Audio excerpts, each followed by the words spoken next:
मेरे भाइयों, स्वागत है आप सभी का इस लक्ष्मीकांत सीरीज में। जैसा कि आप सभी को पता है कि मैं आपसे मिलता हूं मंडे टू सैटरडे और शाम को 8 बजे इस लक्ष्मीकांत सीरीज में चर्चा करता हूं इंडियन पॉलिटी एंड कॉन्स्टिट्यूशन पर। चर्चा का ऑब्जेक्टिव ये है कि लक्ष्मीकांत के वो सारे के सारे टॉपिक्स कवर करना जो आपके लिए ज़रूरी हैं, इंपॉर्टेंट हैं, रेलिवेंट हैं। पुरानी जितनी भी क्लासेस हुई हैं वो सारी की सारी क्लासेस आप जाकर देखिएगा। सुप्रीम कोर्ट, हाई कोर्ट तक की क्लासेस हो गई हैं, प्लेलिस्ट सेक्शन में सब मौजूद हैं। दो क्लासेस मेरी चलती हैं, एक 20 मिनट शो चलता है सुबह 7 बजे, जिसमें मैं 4 सवालों के साथ आपको 40 बातें बताता हूँ। और एक चलता है आपका लक्ष्मीकांत शाम को 8 बजे, जिसमें मैं थ्योरी पढ़ा रहा हूँ। अगर ये दोनों आप लगातार देखते हैं तो आपके भीतर प्रीलिम के लिए एक बेटर अप्रोच क्रिएट हो जाएगा, प्रैक्टिस भी हो जाएगी, रिवीजन भी हो जाएगा। तो ज़रूर पुरानी क्लासेस जाके देख लीजिएगा। वैसे ये होली का अवसर है तो आप सभी को ढेर सारी होली की शुभकामनाएं। आलस्य और नकारात्मकता को त्यागिए। मेरी शुभकामना कि होली के सकारात्मक रंगों का आपको लाभ मिले और ये सकारात्मक रंग आपको एनर्जी दें, ऊर्जा दें, आप सब चयनित हों, जो भी आपके सकारात्मक सपने हैं वो पूरे हों। आज का जो सेशन है आपका, ये पहले से रिकॉर्डेड है। तो हालांकि रोज का सेशन रिकॉर्डिंग ही होता है, लेकिन ये पहले से रिकॉर्डेड है। कुछ दिन पहले कुछ टॉपिक्स मैंने पढ़ाए थे, तो होली की छुट्टियों की वजह से इसको फिर से रीप्ले किया जा रहा है। तो इसको आप देखिएगा। बीच में अगर आपको ऐसा लगे कि सर ये तो बहुत पहले रिकॉर्ड हुआ था, तो उसमें आप जज्बाती मत होइएगा। टॉपिक वही है, कंटेंट वही है। तो कुछ टॉपिक्स ऐसे हैं जो पहले से थे रिकॉर्ड, तो उसको आज प्ले किया जा रहा है क्योंकि ये होली की छुट्टियां चल रही हैं। ठीक है, तो आज का टॉपिक आप इसी हिसाब से देखिए, कंटिन्यू करिए। कल का टॉपिक भी ऐसे ही आप कंटिन्यू करिएगा। तो ये दोनों टॉपिक जो आज और कल वाले हैं, इसको मैं आगे के टॉपिक्स में कवर नहीं करूंगा, क्योंकि ये आप पढ़ लीजिए यहाँ से। और बाकी जो बचे हुए टॉपिक्स होंगे वो अपने नेक्स्ट जो सेशंस होंगे उसमें कवर होंगे। क्लियर है? तो चलिए, very good afternoon to all of you. I hope आप सभी स्वस्थ होंगे। क्या हाल चाल है भैया, कैसे हैं आप सभी लोग? How are you all? Very good afternoon, स्वागत है आप सभी का। एक बार बता दीजिए, ऑडियो वीडियो एकदम क्लियर है? मैं भी अच्छा हूँ। चलिए, वेरी गुड। जैसा कि आप सभी को पता है कि आज की इस मैराथन क्लास में हम लोग चर्चा करेंगे लोकल गवर्नमेंट पर, यानी स्थानीय सरकार पर। भारत देश में आप जानते हैं कि this is the feature of the Indian constitution that there is a 3 tier government in India. यानी भारत देश में त्रिस्तरीय शासन प्रणाली है। और त्रिस्तरीय शासन प्रणाली में एक शासन प्रणाली आपकी है जिसे आप स्थानीय सरकार के नाम से जानते हैं, लोकल गवर्नमेंट के नाम से जानते हैं। तो लोकल गवर्नमेंट के बारे में हम लोग कंप्लीट रिवीजन आज करेंगे। एक ही क्लास में पूरा का पूरा इस टॉपिक का पोस्टमार्टम करेंगे। अपनी क्लास का क्रम ये होगा कि सबसे पहले हम लोग थ्योरी पार्ट को कवर करेंगे। लोकल गवर्नमेंट क्या है ये देखेंगे। लोकल गवर्नमेंट से रिलेटेड क्या स्पेशल प्रोविजंस हैं जो आपके प्रीलिम एग्जाम के लिए इंपॉर्टेंट होते हैं, ये हम लोग देखेंगे। ठीक है, थ्योरी पार्ट पूरा का पूरा हम लोग कवर करेंगे। जो इंपॉर्टेंट कॉन्सेप्ट है वो देखेंगे हम लोग। ठीक है, फिर उसके बाद लोकल गवर्नमेंट से रिलेटेड जो मल्टीपल चॉइस क्वेश्चन संभावित हो सकते हैं, उन सवालों पर भी हम लोग व्याख्या सहित चर्चा करेंगे। तो अपना क्लास का क्रम ऐसे ही चलेगा। जो लोग यूपी पीसीएस की तैयारी करते हैं, आरओ आरओ की तैयारी करते हैं, या वीओ की तैयारी करते हैं, उनके लिए ये सेशन इंपॉर्टेंट है। इसके साथ ही साथ अगर आप किसी अन्य स्टेट सिविल सर्विसेज परीक्षा की तैयारी कर रहे हैं, जैसे कि मान लीजिए कि आप उत्तराखंड पीसीएस की तैयारी कर रहे हैं, या आप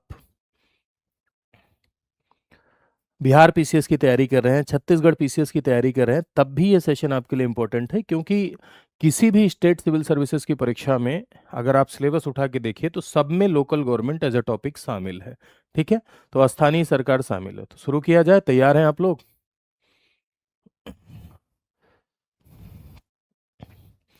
तो एक बार फिर से आप सभी का स्वागत है। अलकुश, प्रिंस, योगिता, पूजा, ज्योति, शिवांगी, सभी का स्वागत है। Welcome to all of you. तो चलिए स्टार्ट करते हैं।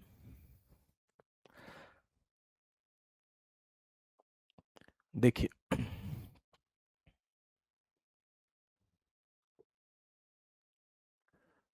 यदि आप इंडियन कॉन्स्टिट्यूशन की बात करें मेरे भाई, तो इंडियन कॉन्स्टिट्यूशन के सैलिएंट फीचर में एक बात ये भी निकल कर सामने आती है कि इंडियन कॉन्स्टिट्यूशन है 3 टियर गवर्नमेंट। यानी भारतीय संविधान की ये विशेषता है कि भारत देश में 3 टियर गवर्नमेंट है, त्रिस्तरीय सरकार है। त्रिस्तरीय सरकार में एक सरकार जिससे आप भली भांति परिचित है, जिसे आप यूनियन गवर्नमेंट के नाम से जानते हैं, या केंद्र सरकार के नाम से जानते हैं, या संघ सरकार के नाम से जानते हैं। ठीक है, हालांकि केंद्र शब्द का प्रयोग इंडियन कॉन्स्टिट्यूशन में कहीं नहीं किया गया है। उसके लिए जिस टर्मिनोलॉजी का यूज किया गया है, दैट्स योर यूनियन। ठीक है, संघ सरकार शब्द का प्रयोग किया गया है, न कि केंद्र सरकार। दूसरा आपका स्टेट गवर्नमेंट, जिसे आप राज्य सरकार के नाम से जानते हैं, state government, that is your राज्य सरकार। और तीसरा आपका local government. Local government original constitution में शामिल नहीं थी, यानी मूल संविधान में स्थानीय सरकार को कंपलसरी बॉडी के तौर पर या संवैधानिक निकाय के तौर पर स्वीकार नहीं किया गया था। स्थानीय सरकार को संविधान में बाद में शामिल किया गया, इसे अनिवार्य अंग के रूप में बाद में स्वीकार किया गया 1992 और 1993 में। इसके लिए लोकल गवर्नमेंट की यदि आप बात करें तो अभी मैं पूरी कहानी आपको बताऊंगा, लेकिन उससे पहले थोड़ा सा समझ लीजिए कि भारत देश में लोकल गवर्नमेंट दो प्रकार की होती है। एक जो रूरल लेवल पर होती है, यानी ग्रामीण स्तर पर, उसे आप पंचायत के नाम से जानते हैं या पंचायती राज व्यवस्था के नाम से जानते हैं।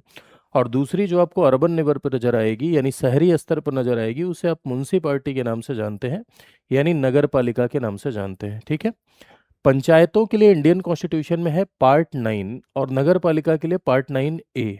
ठीक है, इसके लिए जो पंचायत से संबंधित जो प्रोविजन किए गए हैं वो 243 से लेकर 243O तक, और नगर पालिका से रिलेटेड जो प्रावधान है वो 243P से लेके 243ZG तक प्रावधान किए गए हैं। ठीक है, नगर पालिका से संबंधित। पंचायतों से संबंधित जो संविधान की अनुसूची है वो 11वीं अनुसूची है, और इसमें 29 सब्जेक्ट है पंचायतों के लिए। नगर पालिका से संबंधित जो अनुसूची है वो 12वीं अनुसूची है, यानी 12th शेड्यूल है, और उसमें नगर पालिका में, नगर पालिका के लिए 12वीं अनुसूची में 18 विषय हैं, यानी 18 सब्जेक्ट है। ठीक है, यहाँ मेरे भाई आपको समझना होगा कि ये जो प्रोविजन मैंने आपको बताया, ये जोड़े गए 73rd कॉन्स्टिट्यूशनल अमेंडमेंट एक्ट के द्वारा, यानी 73वें संविधान संशोधन अधिनियम 1992 के द्वारा पंचायतों को संवैधानिक दर्जा दिया गया, और 74th कॉन्स्टिट्यूशनल अमेंडमेंट एक्ट 74वां संविधान संशोधन अधिनियम 1992 के द्वारा नगर पालिका को संवैधानिक दर्जा दिया गया। पंचायत हमारे भारत देश में अनिवार्य रूप से लागू हुई 24 अप्रैल 1993 को। इसीलिए प्रत्येक वर्ष 24 अप्रैल को हम एक दिवस मनाते हैं, जैसे पंचायत दिवस के नाम से जानते हैं या पंचायत डे के नाम से जानते हैं। और नगर पालिका लागू हुई जून 1993 में। तो इस तरह से स्थानीय सरकार आपकी दो प्रकार की है, एक रूरल गवर्नमेंट और दूसरी आपकी क्या, अर्बन गवर्नमेंट। ठीक है, अब इसका क्या इतिहास रहा है, क्या विकास रहा है, इसके बारे में हम लोग थोड़ा चर्चा करेंगे। यदि आप पंचायती राज के विकास को देखें, कि लोकल गवर्नमेंट का डेवलपमेंट देखें, तो ऐसा नहीं है कि एंशियंट एरा में आपको लोकल गवर्नमेंट नहीं दिखाई पड़ती है। प्राचीन काल में आपको स्थानीय सरकार के प्रमाण नहीं दिखाई पड़ते हैं। अब अगर आप वैदिक पीरियड में भी देखेंगे तब भी सभा और समिति एग्जिस्टेड थी, यानी सभा और समिति के प्रमाण आपको विलेज असेंबली लाइक सभा एंड समिति एग्जिस्टेड ड्यूरिंग द वैदिक पीरियड, यानी वैदिक काल में भी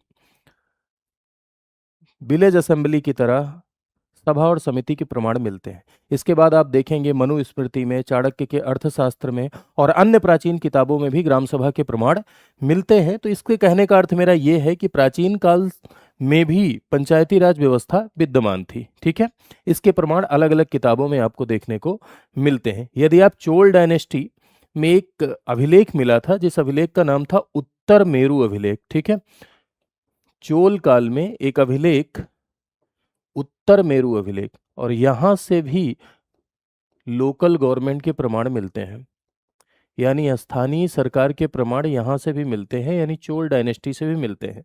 तो ये बातें जो मैंने आपको बताई, इन बातों से ये बात प्रमाणित हुई कि भाई एंशियंट एरा में भी लोकल गवर्नमेंट के प्रमाण मिलते हैं। आज का ये कोई नया कॉन्सेप्ट नहीं है, बल्कि ये बहुत पुराना कॉन्सेप्ट है, और भारत जैसे देश में ये बहुत पहले से ये कॉन्सेप्ट मौजूद था स्थानीय सरकार का। ठीक है, अब एक बात आप समझिए कि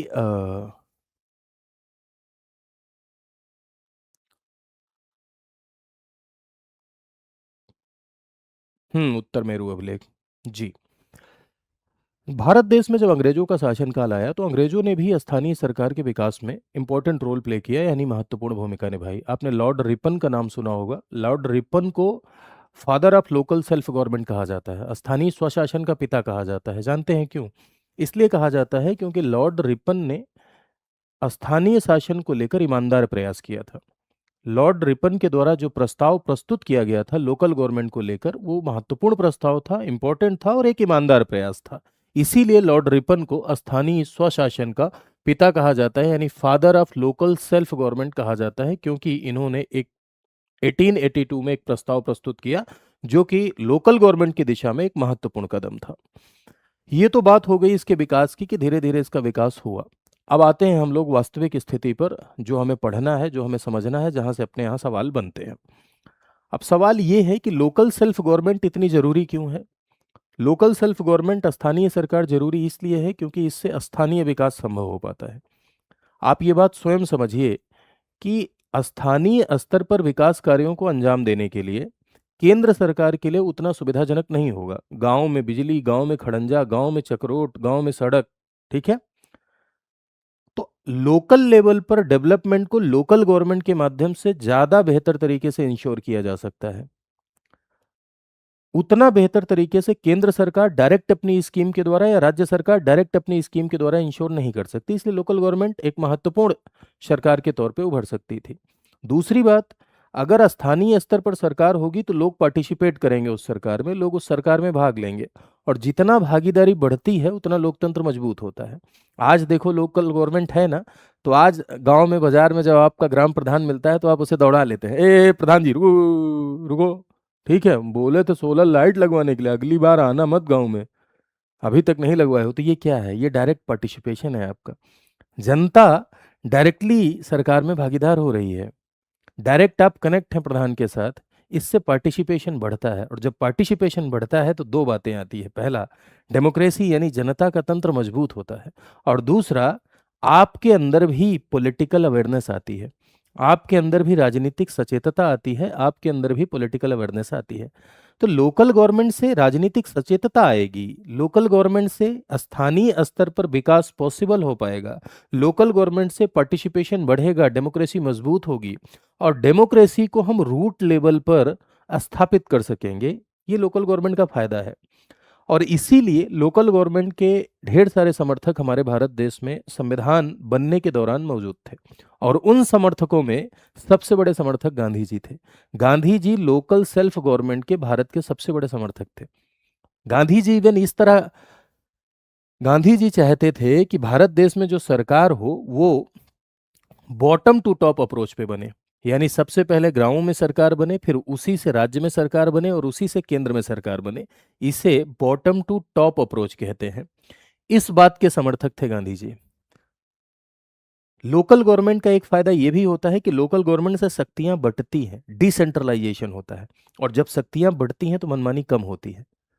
आप जब क्लास में पढ़ा करते थे, क्लास मॉनिटर हुआ करता था एक, है ना, क्लास मॉनिटर के पास इतनी पावर रहती थी कि पूरे पूरे क्लास में डिसिप्लिन मेंटेन रहे, और कुछ भी अगर कोई चिल्ला रहा है, बोल रहा है, तो नाम लिख के क्लास टीचर को देता था। तो मुझे याद है कि वो उसी का नाम लिख के भेजता था जो उसके दोस्त नहीं होते थे, अपने दोस्तों का नाम नहीं लिखता था, तो मनमानी करता था ना। तो हमारे स्कूल में क्या हुआ था कि हमारे स्कूल में डिसेंट्रलाइज कर दी गई व्यवस्था, एक ही क्लास में ढेर सारे प्रमुख बना दिए गए, है ना। डिसिप्लिन इंचार्ज अलग है, स्वच्छता प्रमुख अलग है, भोजन प्रमुख अलग है, खोया पाया प्रमुख अलग है, इतने सारे प्रमुख बना दिए गए। तो पावर बढ़ गई, पावर बढ़ गई तो एक व्यक्ति की मनमानी कम हो गई। तो डिसेंट्रलाइजेशन का मतलब है विकेंद्रीकरण, और विकेंद्रीकरण जब होता है तो इससे मनमानीपन कम होता है। विकेंद्रीकरण मतलब शक्ति बंटना, और शक्तियों के बंटने में जनता की भागीदारी उचित तरीके से हो सके, है ना। हर व्यक्ति की, हर वर्ग की पूरी विविधता, पूरी डाइवर्सिटी, हर जाति, हर वर्ग, हर धर्म, हर क्षेत्र, हर भाषा को साथ में लेकर जब शक्ति बांटी जाती है तो उसी को हम कहते हैं लोकतांत्रिक विकेंद्रीकरण, डेमोक्रेटिक डिसेंट्रलाइजेशन। और लोकल गवर्नमेंट हमारे भारत देश में डेमोक्रेटिक डिसेंट्रलाइजेशन का एक बड़ा उदाहरण है, यानी लोकतांत्रिक विकेंद्रीकरण का एक बड़ा उदाहरण है भारत देश में लोकल गवर्नमेंट, ठीक है। तो गांधी जी का ये मानना था कि बॉटम टू टॉप अप्रोच से सरकार बने, तो गांधी जी और गांधीवादी समर्थक लोकल सेल्फ गवर्नमेंट को स्थापित करना चाहते थे, यानी संविधान में शामिल हो, ऐसी उनकी मंशा थी। लेकिन संविधान सभा में कुछ लोग ऐसे थे जिन्होंने लोकल सेल्फ गवर्नमेंट का उस समय विरोध किया, और बड़ा विरोध किया। इस वजह से लोकल सेल्फ गवर्नमेंट देखो शुरुआत में कॉन्स्टिट्यूशन में अनिवार्य रूप से शामिल नहीं हुई। कौन लोग ऐसा थे जिन्होंने विरोध किया, लोकल सेल्फ गवर्नमेंट को अपोज किया? तो उसमें सबसे बड़ा नाम डॉक्टर अंबेडकर का था। डॉक्टर अंबेडकर ने जब संविधान लागू हो रहा था उस समय लोकल सेल्फ गवर्नमेंट को अनिवार्य दर्जा दिया जाए, इस बात को लेकर उन्होंने विरोध किया। विरोध का कारण ये था कि इससे जातिवाद बढ़ेगा और पुरुषवाद बढ़ेगा, कास्टिज्म बढ़ेगा, मेल डोमिनेशन बढ़ेगा। इस वजह से डॉक्टर अंबेडकर ने इसका विरोध किया। दूसरा बड़ा नाम था विरोध में पंडित नेहरू। पंडित नेहरू ने इसलिए विरोध किया, पंडित नेहरू ने कहा कि गांव के लोगों को बहुत सीधा मत समझो। गांव में तुम सरकार बना दोगे तो इनके पास अपनी सरकार होगी तो चारों तरफ लाठी लेकर खड़े हो जाएंगे, बोलेंगे हमारी सरकार हमारा देश। ठीक है, हमारी सरकार हमारा देश, हमें भारत से कोई लेना देना नहीं है ना, ये हमारा पूर्वा है, ठीक है, और हमारा पूर्वा अलग देश है, हम इसका मुखिया हूँ और ये हमारी लाठी है, आओगे तो लाठी से खोपड़ी फोड़ देंगे। ठीक, तो इस तरह से देश के कई भाग बन जाएंगे। कहने का अर्थ ये है कि अति स्थानीयता अति स्थानीयता पैदा होगी और इससे देश की एकता और अखंडता को लेकर थ्रेट हो सकता है, इससे देश की एकता और अखंडता को लेकर एक खतरा पैदा हो सकता है, ऐसा नेहरू जी का मानना था। इसीलिए उन्होंने इसका विरोध किया। बॉटम टू टॉप अप्रोच का भी विरोध किया और जिस समय संविधान बन रहा था उस समय लोकल सेल्फ गवर्नमेंट को अनिवार्य दर्जा दिया जाए, इसका भी उन्होंने विरोध किया। यही कारण रहा कि भारत देश में संविधान बनने के दौरान लोकल सेल्फ गवर्नमेंट को कॉन्स्टिट्यूशनल बॉडी नहीं बनाया गया, यानी संवैधानिक दर्जा नहीं दिया गया। अब जब शुरुआत में संवैधानिक दर्जा नहीं दिया गया, क्यों नहीं दिया गया? दो कारण मैंने आपको बताया, डॉक्टर अंबेडकर का विरोध और पंडित नेहरू का विरोध। और प्रैक्टिकली ये पॉसिबल भी नहीं था कि गांधी जी की अवधारणा की बॉटम टू टॉप अप्रोच से सरकार चले। ठीक है, क्योंकि bottom to top approach Bharat देश में प्रैक्टिकली पॉसिबल नहीं था। आज भी आप देखें तो आज भी हमारे भारत देश में कैसे है सरकार, टॉप टू बॉटम अप्रोच पे है। ठीक है, सबसे पहले इधर यूनियन गवर्नमेंट, फिर स्टेट गवर्नमेंट, फिर आपकी क्या लोकल गवर्नमेंट। आज भी ऐसी ही व्यवस्था है, भले ही लोकल गवर्नमेंट अनिवार्य हो गई है। तो यहां तक क्लियर, देखो मैंने आपको कितनी बातें बताई। सबसे पहले मैंने आपसे बताया कि स्थानीय सरकार का विकास प्राचीन काल से ही है और मैंने आपसे कहा कि इसके प्रमाण चाणक्य की अर्थशास्त्र में मिलते हैं और वैदिक एरा में सभा समितियों से भी आप लोकल गवर्नमेंट कनेक्ट कर सकते हैं। साथ ही साथ मिडवल इंडिया में भी लोकल यूनिट्स के प्रमाण मिले। अंग्रेज आए तो अंग्रेजों ने भी लोकल गवर्नमेंट को स्थापित किया, तो यानी प्राचीन काल में इसके प्रमाण विद्यमान रहे। इसके बाद हम लोग आए कि भारत की संविधान सभा यानी इंडिया की कॉन्स्टिट्यूएंट असेंबली, यानी भारत देश में जब संविधान बन रहा था तो ऐसे में क्या लोकल सेल्फ गवर्नमेंट को अनिवार्य दर्जा दिया गया? तो मेरे भाई नहीं, संविधान सभा ने लोकल सेल्फ गवर्नमेंट को अनिवार्य दर्जा नहीं दिया। उसके पीछे का कारण पंडित नेहरू और डॉक्टर अंबेडकर का विरोध था। तो जब नहीं दिया अनिवार्य दर्जा तो क्या इनकी मंशा ही नहीं थी? देखिए मंशा थी, नेहरू जी भी ये चाहते थे कि लोकल सेल्फ गवर्नमेंट स्थापित हो, डॉक्टर अंबेडकर भी ये चाहते थे स्थापित हो, लेकिन उस समय परिस्थितियां नहीं थी। यही कारण रहा कि संविधान में इसके लिए एक आर्टिकल ऐड किया गया, आर्टिकल 40, और इसमें लिखा गया राज्य से अपेक्षा की गई कि राज्य ग्राम पंचायतों का गठन करे। ठीक है, ग्राम पंचायतों का गठन की अपेक्षा किससे की गई? ऑर्गेनाइजेशन ऑफ ग्राम पंचायत ये राज्य करे, ऐसी राज्य से अपेक्षा की गई आर्टिकल 40 के थ्रू। और आर्टिकल 40 ये this is the part of the DPSP, यानी ये directive principle of state policy का पार्ट है, जो कि राज्य के लिए बाध्यकारी नहीं है। ये संविधान का भाग 4 है, आपने पढ़ा होगा या आप जानते होंगे, नहीं पढ़े हैं तो आप जान लीजिए कि भारतीय संविधान में एक भाग ऐसा है जो कि राज्य के लिए बाध्यकारी नहीं है। राज्य लोक कल्याणकारी राज्य की स्थापना कर सके, इसके लिए हमारे संविधान निर्माताओं के द्वारा कुछ पॉजिटिव इंस्ट्रक्शंस दिए गए हैं, कुछ सकारात्मक निर्देश दिए गए हैं और जो भक्ति भाग 4 में रखे गए हैं। उसी भाग 4 में आर्टिकल 40 में राज्य से अपेक्षा की गई कि राज्य इन्हें स्थापित करे, लेकिन बाध्यकारी नहीं था। तो बाध्यकारी नहीं था तो आप इसके लिए कोर्ट में जाके क्लेम नहीं कर सकते थे। अब आगे की कहानी क्या हुई? पंडित नेहरू ने तुरंत तो लोकल गवर्नमेंट को नहीं स्थापित होने दिया, लेकिन भारत देश में स्थानीय स्तर पर लोगों के अंदर सचेतता आए, लोगों के अंदर राजनीतिक चेतना का विकास हो, लोगों के अंदर पॉलिटिकल अवेयरनेस आए। पॉलिटिकल अवेयरनेस आए यानी कि राजनीतिक जागरूकता लोगों के अंदर आए। इसके लिए 1952 में 1952 में पंडित नेहरू ने एक प्रोग्राम शुरू किया। That programme was known as CDP. CDP जिसे आप कहते हैं कम्युनिटी डेवलपमेंट प्रोग्राम, सामुदायिक विकास कार्यक्रम, ठीक है। कम्युनिटी डेवलपमेंट प्रोग्राम, सामुदायिक विकास कार्यक्रम, ठीक है। सामुदायिक विकास कार्यक्रम मींस कम्युनिटी डेवलपमेंट प्रोग्राम। ये पंडित नेहरू सरकार के द्वारा 1952 में शुरू किया गया, इसीलिए शुरू किया गया कि ग्रामीण स्तर पर लोगों के भीतर राजनीतिक सचेतता आए, डेमोक्रेटिक वैल्यूज का विकास हो। लेकिन मेरे भाई, दुर्भाग्य रहा कि ये प्रोग्राम फेल हो गया, और फेल होने का जो सबसे बड़ा कारण था वो उस समय के अधिकारियों ने जनता के साथ समन्वय स्थापित ही नहीं किया। अधिकारियों में आप जानते हैं ना कि आप क्या बनने जा रहे हैं। अगर आपसे कहा जाए कि आप मालिक बनने जा रहे हैं या नौकर, तो आप नौकर स्वीकार नहीं करते, आपको लगता है कि आप मालिक बनने जा रहे हैं। मेरे भाई, सर्विस एक सेवा है। अगर आप किसी भी सेवा में जाना चाहते हैं, तो हमेशा इस भाव के साथ जाइए कि हम जनता को सर्व करने के लिए जा रहे हैं, हम पब्लिक को सर्व करने के लिए जा रहे हैं। अगर आपको लूटना है, अगर आपको पैसा कमाना है, तो आप इस क्षेत्र को चुनिए ही मत। तब आप किसी ऐसे क्षेत्र में जाइए ना जहाँ खूब पैसा मिलता हो, तब आप बिजनेस करिए, है ना, व्यापार करिए। बहुत पैसा व्यापारी कमाते हैं। अगर आप सिविल सर्विसेज के फील्ड को चुन रहे हैं, तो उसका उद्देश्य यही होना चाहिए कि आपके अंदर सेवा का भाव हो।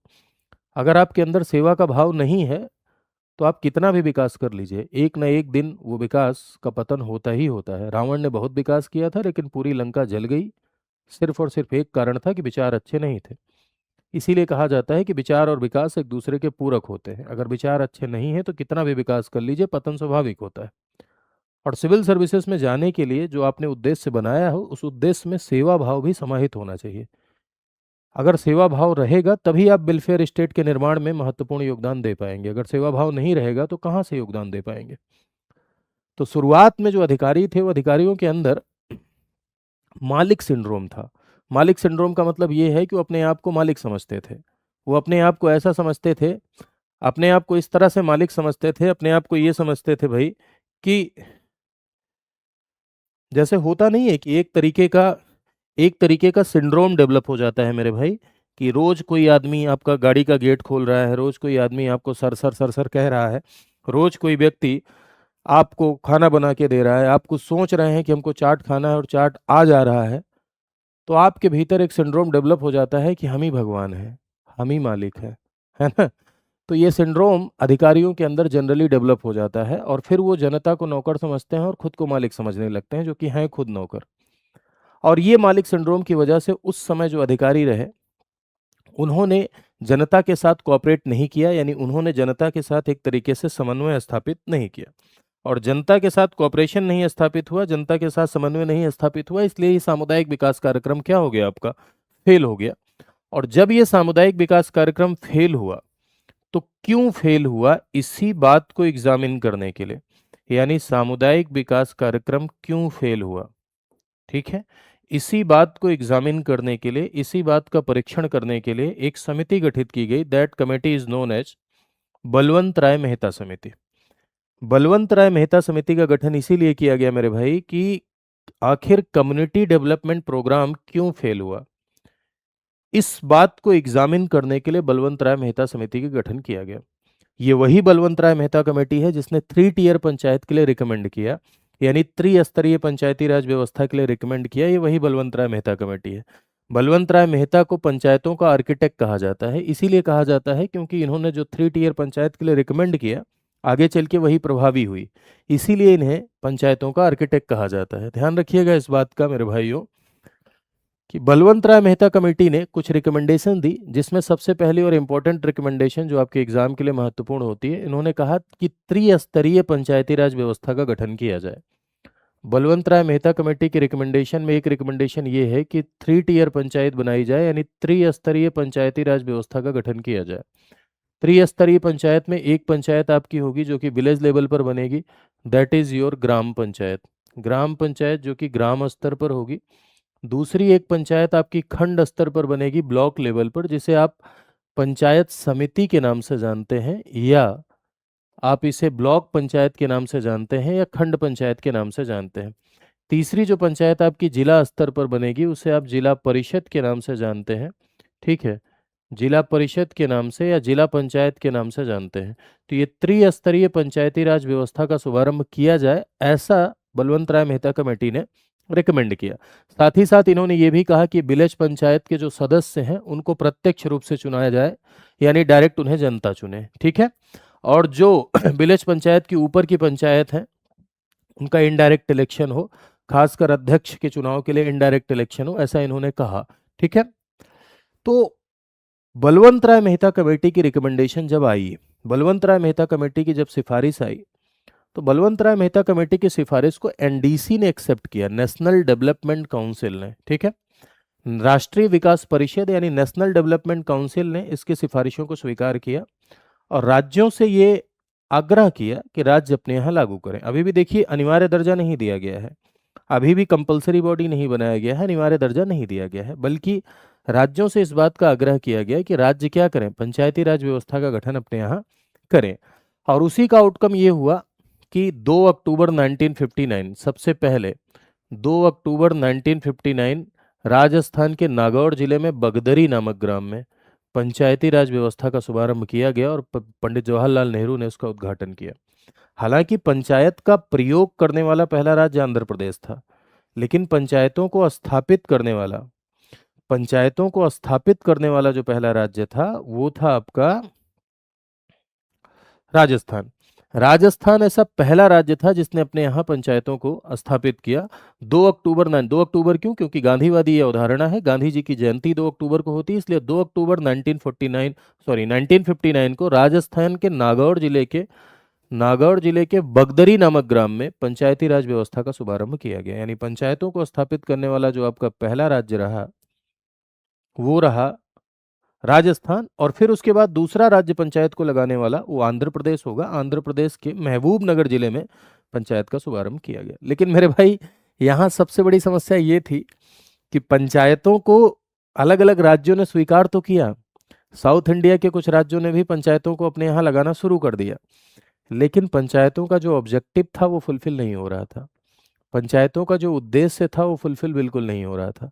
पता चला कहीं पंचायत के चुनाव हो रहे हैं, कहीं पंचायत के चुनाव नहीं हो रहे हैं, पंचायतों का ऑब्जेक्टिव फुलफिल ही नहीं हो रहा था। पंचायत के चुनाव कहीं हो रहे हैं, कहीं नहीं हो रहे हैं। चाची जी ग्राम प्रधान है, अगले 50 साल तक, सॉरी अगले 5 10 साल 15 साल तक चाची ये ग्राम प्रधान है। पंचायत का जो ओरिजिनल ऑब्जेक्टिव है वो फुलफिल ही नहीं हो रहा था, वो पूरा ही नहीं हो रहा था। इसीलिए अलग अलग समय पर आप देखेंगे कि अलग अलग समितियां आएंगी जो इस बात के रिफॉर्म को लेकर अपनी कुछ की रिकमेंडेशन देंगी, जिसमें आपका एक 1977 में जनता पार्टी की सरकार ने एक समिति का गठन किया जिसका नाम हुआ अशोक मेहता समिति। अशोक मेहता समिति का उद्देश्य यही था कि भाई पंचायती राज सिस्टम की कार्यप्रणाली को रिव्यू करना, पंचायत की कार्यप्रणाली की समीक्षा, पंचायत की कार्यप्रणाली की समीक्षा के लिए आप देखेंगे कि ये अशोक मेहता समिति आई। और अशोक मेहता समिति ने सबसे पहला जो सबसे ज़्यादा पूछा जाने वाला सवाल है खासकर प्रीलिम में, अशोक मेहता समिति ने 2 टियर पंचायत यानी ध्रुव स्तरीय पंचायत के लिए रिकमेंड किया।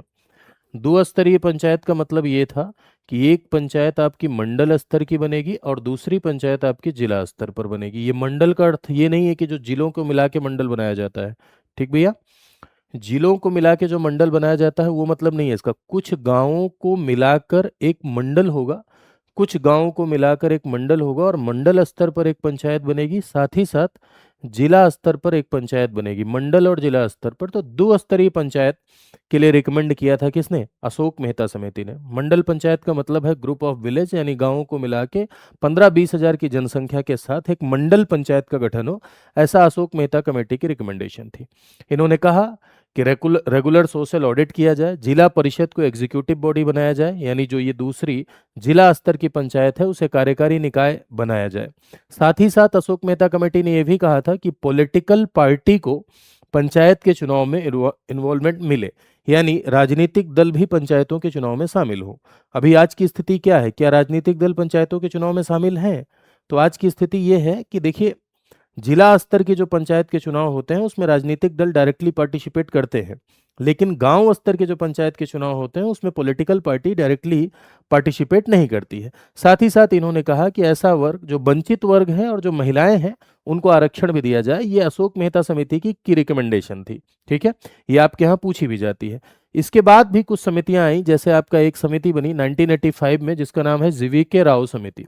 जीवीके राव समिति ने क्या कहा? जीवीके राव समिति ने यह कहा कि प्लानिंग एंड डेवलपमेंट में पंचायती राज इंस्टीट्यूशन को प्राइम इंपॉर्टेंस मिलना चाहिए, यानी योजनाओं के क्रियान्वयन में, साथ ही साथ योजनाओं के निर्माण में, प्लानिंग एंड डेवलपमेंट योजना और विकास में पंचायती राज इंस्टीट्यूशन को प्राइम इंपॉर्टेंस मिलनी चाहिए। यानी जो भी विकास का कार्य स्थानीय स्तर पर हो रहा है वो पंचायतों के थ्रू किया जाए, ऐसा जीवीके राव कमेटी की रिकमेंडेशन रही। इन्होंने भी ये बात कही कि जिला परिषद को एक इंपॉर्टेंट बॉडी के तौर पर स्थापित किया जाए। 1985 में, कभी कभी आपके यहाँ क्रोनोलॉजी पूछ ली जाती है कि कब कब कौन सी समिति आई, तो 1957 में आपकी क्या बनी? बलवंत राय मेहता समिति बनी। ठीक है, 1977 में आपकी कौन सी समिति बनी? अशोक मेहता समिति बनी। अगर आप पीसीएस के पुराने पेपर उठा के देखिए तो क्रोनोलॉजी या मिलान करने के लिए सवाल आता है जिसमें ये चीजें पूछी जाती हैं। ठीक है, फिर उसके बाद 1985 में आपकी क्या बन रही है? जीवीके राव समिति बन रही है। ठीक है, फिर 1986 में 1986 में बनी आपकी एलएम सिंघवी समिति। अगर आप पीवाईक्यू देखें प्रीवियस ईयर क्वेश्चन तो मिलान वाले सवाल में भी आपको ये समितियां दिख जाती हैं, कभी कभी क्रोनोलॉजी में भी आपकी ये समितियां कभी कभी दिख जाती हैं, है ना। कौन से ईयर में बनी है इस हिसाब से मिलाने के लिए भी सवाल आपके यहाँ आए हैं, तो इस बात का ध्यान रखिएगा।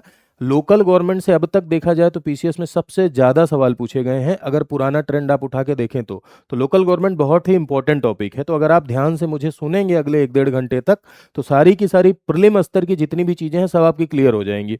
बीओ लेवल की तो सारी चीजें क्लियर हो जाएंगी, आरओ प्री और मेंस दोनों क्लियर हो जाएगा। पीसीएस वालों के लिए प्री स्तर की सारी बातें क्लियर हो जाएंगी, ये मेरा दावा है। अगर आप छत्तीसगढ़ पीसीएस, राजस्थान पीसीएस दे रहे हैं तब भी आपका प्री स्तर पर, या एमपी पीसीएस भी दे रहे हैं तो प्री स्तर की सारी चीजें क्लियर हो जाएंगी, ये मेरा दावा है। तो इसलिए अगले 1-1.5 घंटे तक आप एकदम बढ़िया से, जैसे भगवत कथा नहीं चल रही है उसी भगवत कथा के अंदाज में आप सुनते चलिए कि सुदेव जी महाराज राजा परीक्षित से कहते हैं, हे राजन सुनो। ठीक है, तो वैसे ही आप पूरी कथा सुनिए, सब कुछ क्लियर हो जाएगा। ठीक है, और अपने दोस्तों के मध्य जितने भी आपके टेलीग्राम ग्रुप वगैरह वहाँ शेयर भी कर दीजिए। व्हाट्सएप पे रोज स्टेटस लगाते हो दुनिया भर चीजें, क्लास का लिंक लगा लेंगे तो कुछ हो नहीं जाएगा, कोई श्राप नहीं दे देगा अगर लगा लेंगे तो। इंस्टाग्राम पे सारी स्टोरी के बजाय एक दिन जो है विपुल त्रिपाठी क्लास की स्टोरी लगा देंगे तो इंस्टाग्राम आपको श्राप नहीं देगा। तो ऐसा आप कर सकते हैं, लेकिन आपकी श्रद्धा पर है ये। खैर आगे आते हैं। तो मैंने आपसे कहा कि 1986 में एलएम सिंघवी समिति बनी और इन्होंने कहा कि रेगुलर इलेक्शन इसके हों, क्योंकि रेगुलर इलेक्शन नहीं हो रहे हैं जिसकी वजह से ये अपने ऑब्जेक्टिव को फुलफिल नहीं कर पा रही है। साथ ही साथ एलएम सिंघवी समिति ने पंचायतों को कॉन्स्टिट्यूशनल बॉडी बनाने की सिफारिश की, यानी पंचायतों को संवैधानिक निकाय बनाने की सिफारिश की कि इसे संविधान में क्या किया जाए, इसे संविधान में शामिल किया जाए। पंचायतों के रेगुलर इलेक्शन हो, यानी नियमित पंचायतों के क्या होने चाहिए, नियमित चुनाव होने चाहिए पंचायतों के। ठीक है, साथ ही साथ न्याय पंचायत, छोटे मोटे सिविल और क्रिमिनल केसेस को देखने के लिए न्याय पंचायत का भी गठन होना चाहिए। ठीक है, ये सवाल डायरेक्टली आपके यहाँ पूछा गया है और भविष्य में भी पूछे जाने की संभावना है कि न्याय पंचायत का गठन पंचायत के स्तर पर हो, इस बात की सिफारिश किसने करी थी। ठीक है, तो इस बात की सिफारिश एलएम सिंघवी समिति ने करी थी। 1986 में ये समिति आई थी। साथ ही साथ एक समिति और है, इसके बारे में भी क्रोनोलॉजी में सवाल पूछ लिया जाता है, पीके थुंगन समिति 1988 में आई थी। इन्होंने भी इस बात की सिफारिश की कि भाई 5 साल में इलेक्शन हो, यानी इसका जो कार्यकाल हो 5 ईयर हो और स्ट्रिक्टली 5 ईयर में चुनाव कराया जाए। साथ ही साथ पीके थुंगन समिति ने भी इस बात को लेकर जोड़ दिया कि इसे कॉन्स्टिट्यूशनल बॉडी बनाया जाना चाहिए, इसे संवैधानिक निकाय बनाया जाना चाहिए। और पंचायत के जो अलग अलग स्तर हैं, पंचायत के अलग अलग स्तर में शक्तियों का स्पष्ट विभाजन किया जाना चाहिए, यानी पावर का स्पष्ट विभाजन, क्लियर डिवीजन किया जाना चाहिए पंचायतों के अलग अलग स्तर पर, किसी भी प्रकार का कोई ग्लिच नहीं होना चाहिए, ऐसा पीके थुंगन समिति ने कहा। तो एक बार समझ लीजिए कि जो इंपॉर्टेंट समितियां हैं कब कब आई थी, क्योंकि ये ईयर आपके लिए इंपॉर्टेंट होता है, अक्सर पूछा जाता है। यदि आप बलवंत राय मेहता की बात करें तो बलवंत राय मेहता का गठन हुआ था 1957 में। अशोक मेहता समिति जिसका गठन जनता पार्टी सरकार द्वारा हुआ था, ये 1977 में हुआ था आपका। ठीक है, आफ्टर दैट जीवीके राव भी इंपॉर्टेंट होती है, इसका गठन कब, 1985 में हुआ था। एलएम सिंघवी समिति अगर आप देखें तो 1980 6 में 1986 में, पी के थुंगन समिति आप देखेंगे तो ये 1988 में। तो ये कुछ ईयर्स हैं जो आपके यहाँ अक्सर प्रीवियस ईयर में आए हैं और भविष्य में भी आने की क्या है, संभावना है। ठीक है, तो इसके बाद क्या पंचायतों को संवैधानिक दर्जा दिया जाएगा, पंचायतों को क्या कॉन्स्टिट्यूशनल बॉडी बनाया जाएगा, क्या संवैधानिक दर्जा दिया जाएगा, सवाल ये है। तो मेरे भाई राजीव गांधी सरकार ने भी प्रयास किया लेकिन वो प्रयास में सफल नहीं हुए। उसके बाद 73वां और 74वां संविधान संशोधन आया जिसके द्वारा लोकल गवर्नमेंट को अनिवार्य और संवैधानिक दर्जा दिया जाएगा, पंचायतों को संवैधानिक निकाय बनाया जाएगा। वही बात जो मैंने आपसे कहा कि पंचायतों को अब ये महसूस किया गया कि बिना पंचायतों को कॉन्स्टिट्यूशनल बॉडी बनाए, बिना लोकल गवर्नमेंट को संवैधानिक दर्जा दिए हम इसके उद्देश्य को प्राप्त नहीं कर सकते हैं। यही कारण है कि 73rd कॉन्स्टिट्यूशनल अमेंडमेंट एक्ट आया, यानी 73वां संविधान संशोधन अधिनियम। और इस 73वें संविधान संशोधन अधिनियम के द्वारा पंचायत को संवैधानिक दर्जा दिया गया। ठीक है, और 74वां संविधान संशोधन अधिनियम आया और 74वें संविधान संशोधन अधिनियम द्वारा नगर पालिका को कॉन्स्टिट्यूशनल बॉडी बनाया गया, यानी इसे संवैधानिक दर्जा दिया गया। पंचायत को लागू किया गया 24 अप्रैल यानी 24 अप्रैल 1993 को, इसीलिए प्रत्येक वर्ष 24 अप्रैल को हम एक दिवस मनाते हैं और उसे पंचायत दिवस कहते हैं। और नगर पालिका को लागू किया गया जून 1993 में, इसे लागू किया गया। ठीक है, तो सबसे पहले हम लोग पंचायतों के प्रावधान पढ़ते हैं, पंचायतों के प्रावधान पढ़कर फिर हम लोग नगर पालिका की तरफ बढ़ेंगे, यानी नगर पालिका की तरफ आएंगे। तो यहाँ पंचायतों के प्रावधान हम पढ़ेंगे तो एक बात यहाँ समझिए, सबसे पहले ये कॉन्सेप्ट आप समझ लीजिए कि 73rd कॉन्स्टिट्यूशनल अमेंडमेंट एक्ट के द्वारा, यानी 73वां संविधान संशोधन अधिनियम 1992, इसके द्वारा 9 जोड़ा गया, ये आप जानते हैं। 243 से लेकर 243O तक प्रोविजन किए गए, कौन से टाइटल से, पंचायत टाइटल से। 11वीं अनुसूची जोड़ी गई और 11वीं अनुसूची में पंचायतों के लिए 29 सब्जेक्ट यानी 29 विषय रखे गए। ये बात आप समझ रहे हैं। लेकिन इसके अलावा 73वें संविधान संशोधन के द्वारा दो तरह के प्रावधान किए गए मेरे भाई। एक तो ऐसे प्रावधान किए गए जिसे हम कहते हैं कंपल्सरी प्रोविजन, यानी अनिवार्य प्रावधान। अनिवार्य प्रावधान का क्या अर्थ है भाई, कि ऐसे प्रावधान जो राज्य के लिए कंपलसरी थे, जो अनिवार्य थे। जैसे आप पढ़ेंगे 5 साल का कार्यकाल, अनिवार्य प्रावधान होगा। SC ST रिजर्वेशन, अनिवार्य प्रावधान होगा। ठीक है, महिला आरक्षण 1/3 से कम नहीं होगा, अनिवार्य प्रावधान होगा। तो एक तो कंपलसरी प्रोविजन किया गया 73वें संविधान संशोधन अधिनियम के द्वारा, और दूसरा मेरे भाई ऐच्छिक प्रावधान किए गए। एक कंपलसरी प्रोविजन और दूसरा ऐच्छिक प्रावधान किए गए। ठीक है, अनिवार्य प्रावधान और दूसरा ऐच्छिक प्रावधान किए गए।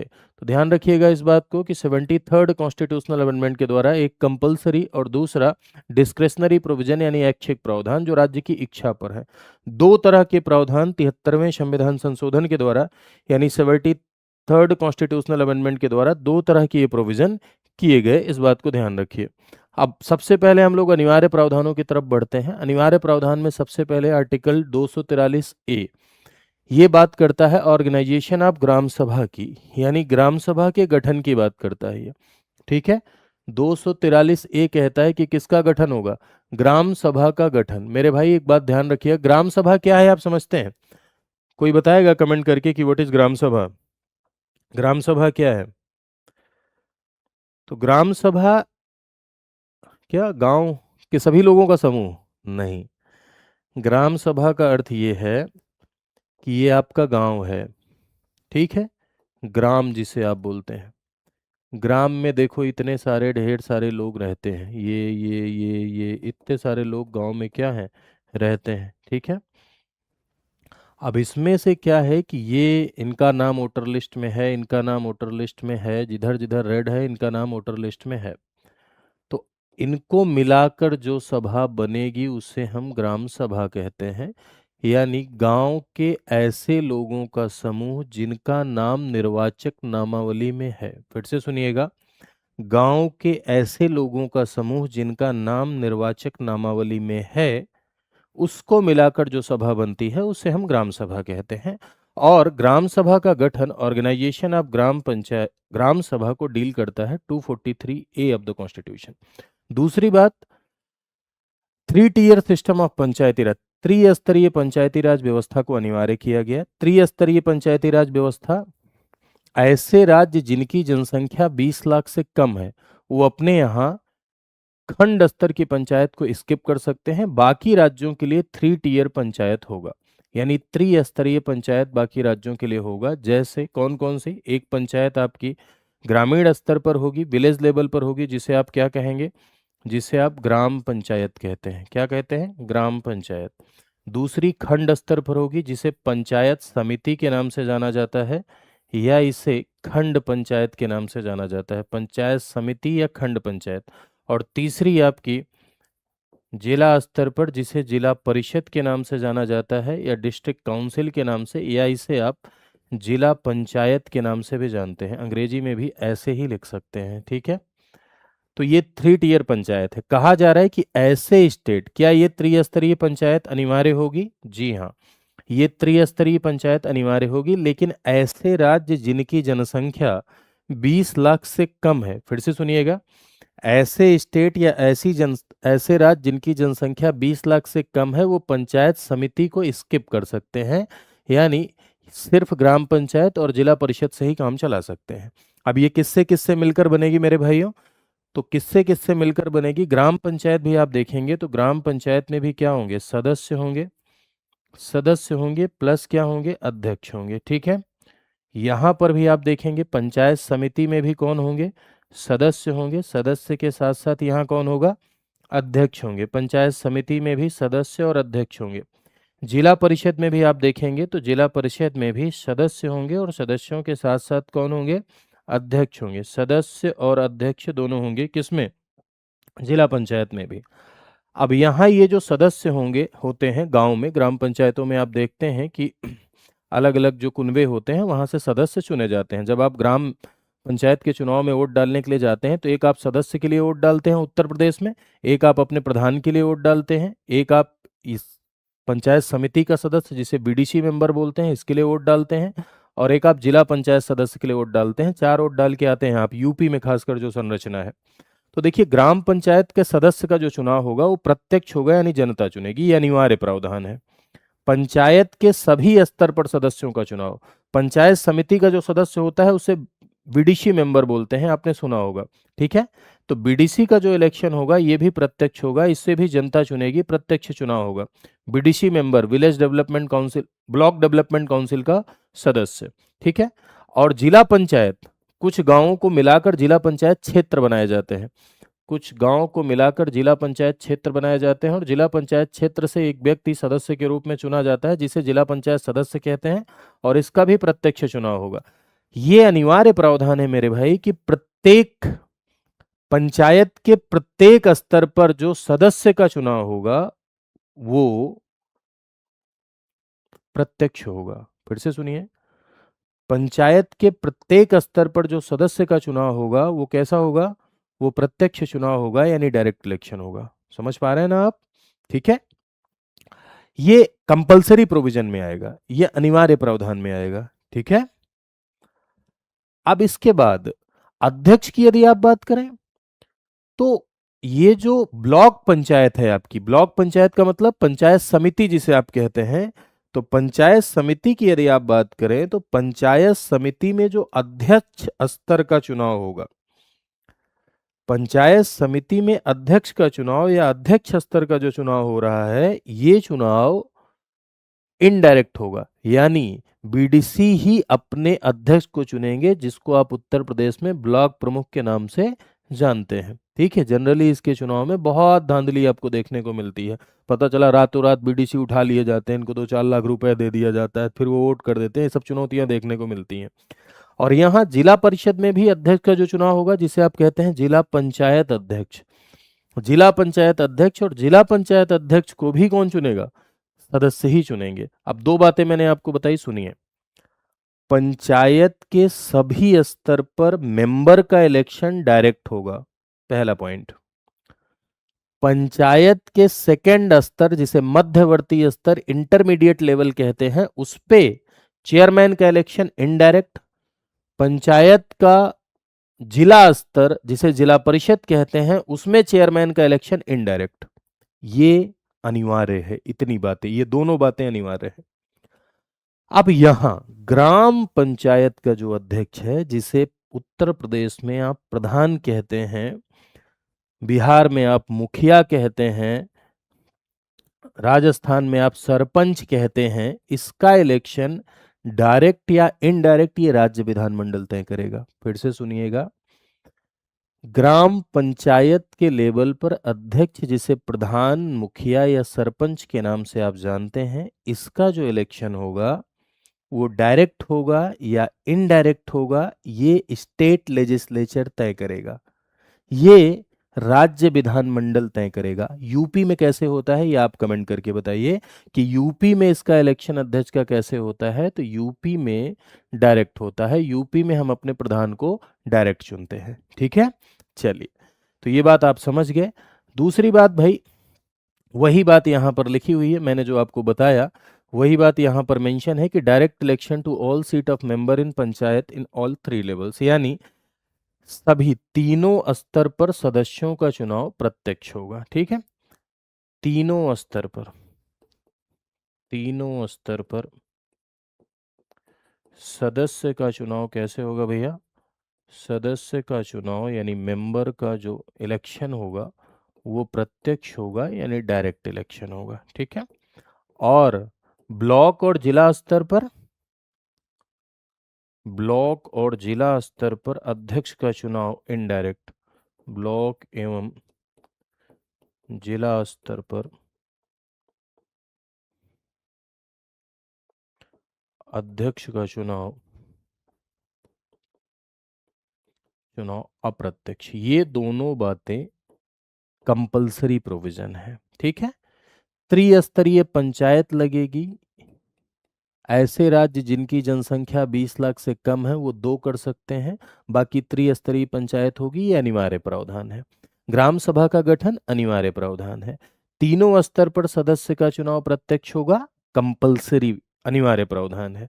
ब्लॉक और जिला लेवल पर अध्यक्ष का चुनाव अप्रत्यक्ष होगा, ये अनिवार्य प्रावधान है। ठीक है, तो अभी हम लोग अनिवार्य प्रावधानों पर हैं। साथ ही साथ एक बात यहां पर और समझ लीजिए कि ये जो पंचायत का चुनाव लड़ने के लिए मिनिमम एज है, ये पंचायत का चुनाव लड़ने के लिए मिनिमम एज 21 साल होगी, यानी 21 ईयर होगी, ये अनिवार्य प्रावधान है।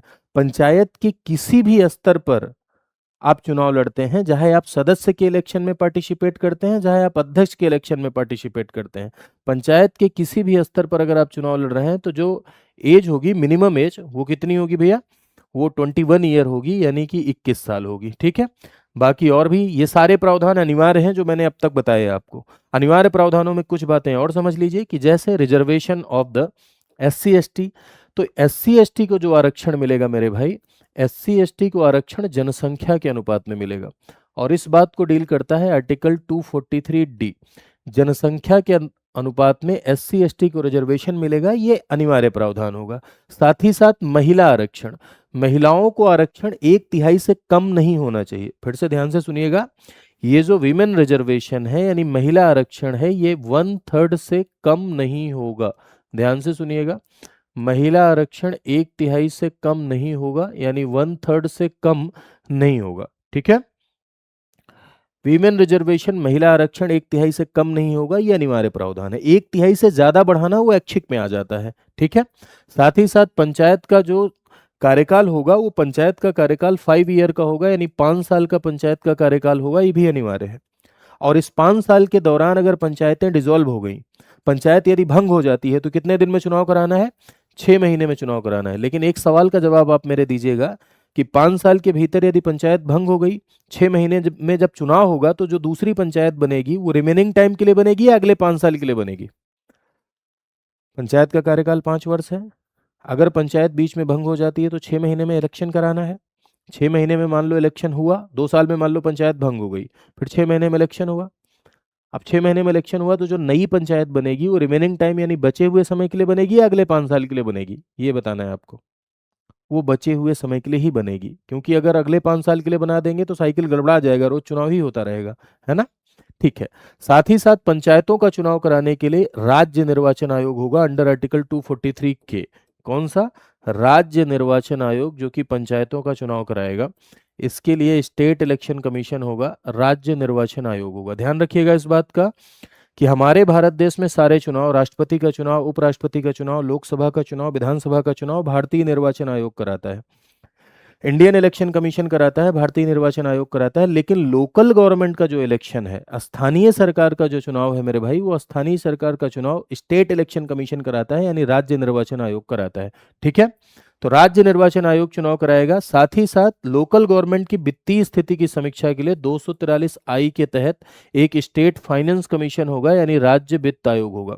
ठीक है, लोकल गवर्नमेंट की फाइनेंशियल कंडीशन को रिव्यू करने के लिए एक स्टेट फाइनेंस कमीशन होगा, जिसका गठन 5 वर्ष में राज्यपाल करता है, यानी गवर्नर करता है। ठीक है, तो मैंने आपको कितनी अनिवार्य प्रावधानों में क्या क्या बातें बताई। मैंने आपसे कहा कि ग्राम सभा का गठन क्या है, ग्राम सभा का गठन अनिवार्य प्रावधान है। पंचायतों का कार्यकाल 5 वर्ष का होगा, भंग हो गई तो 6 महीने में चुनाव, अनिवार्य प्रावधान। ठीक है, 3 टियर पंचायत अनिवार्य है, लेकिन जहां पर जनसंख्या 20 लाख से कम है वो ब्लॉक पंचायत को स्किप कर सकते हैं। ठीक, हर लेवल पर मेंबर का चुनाव डायरेक्ट होगा, अनिवार्य है।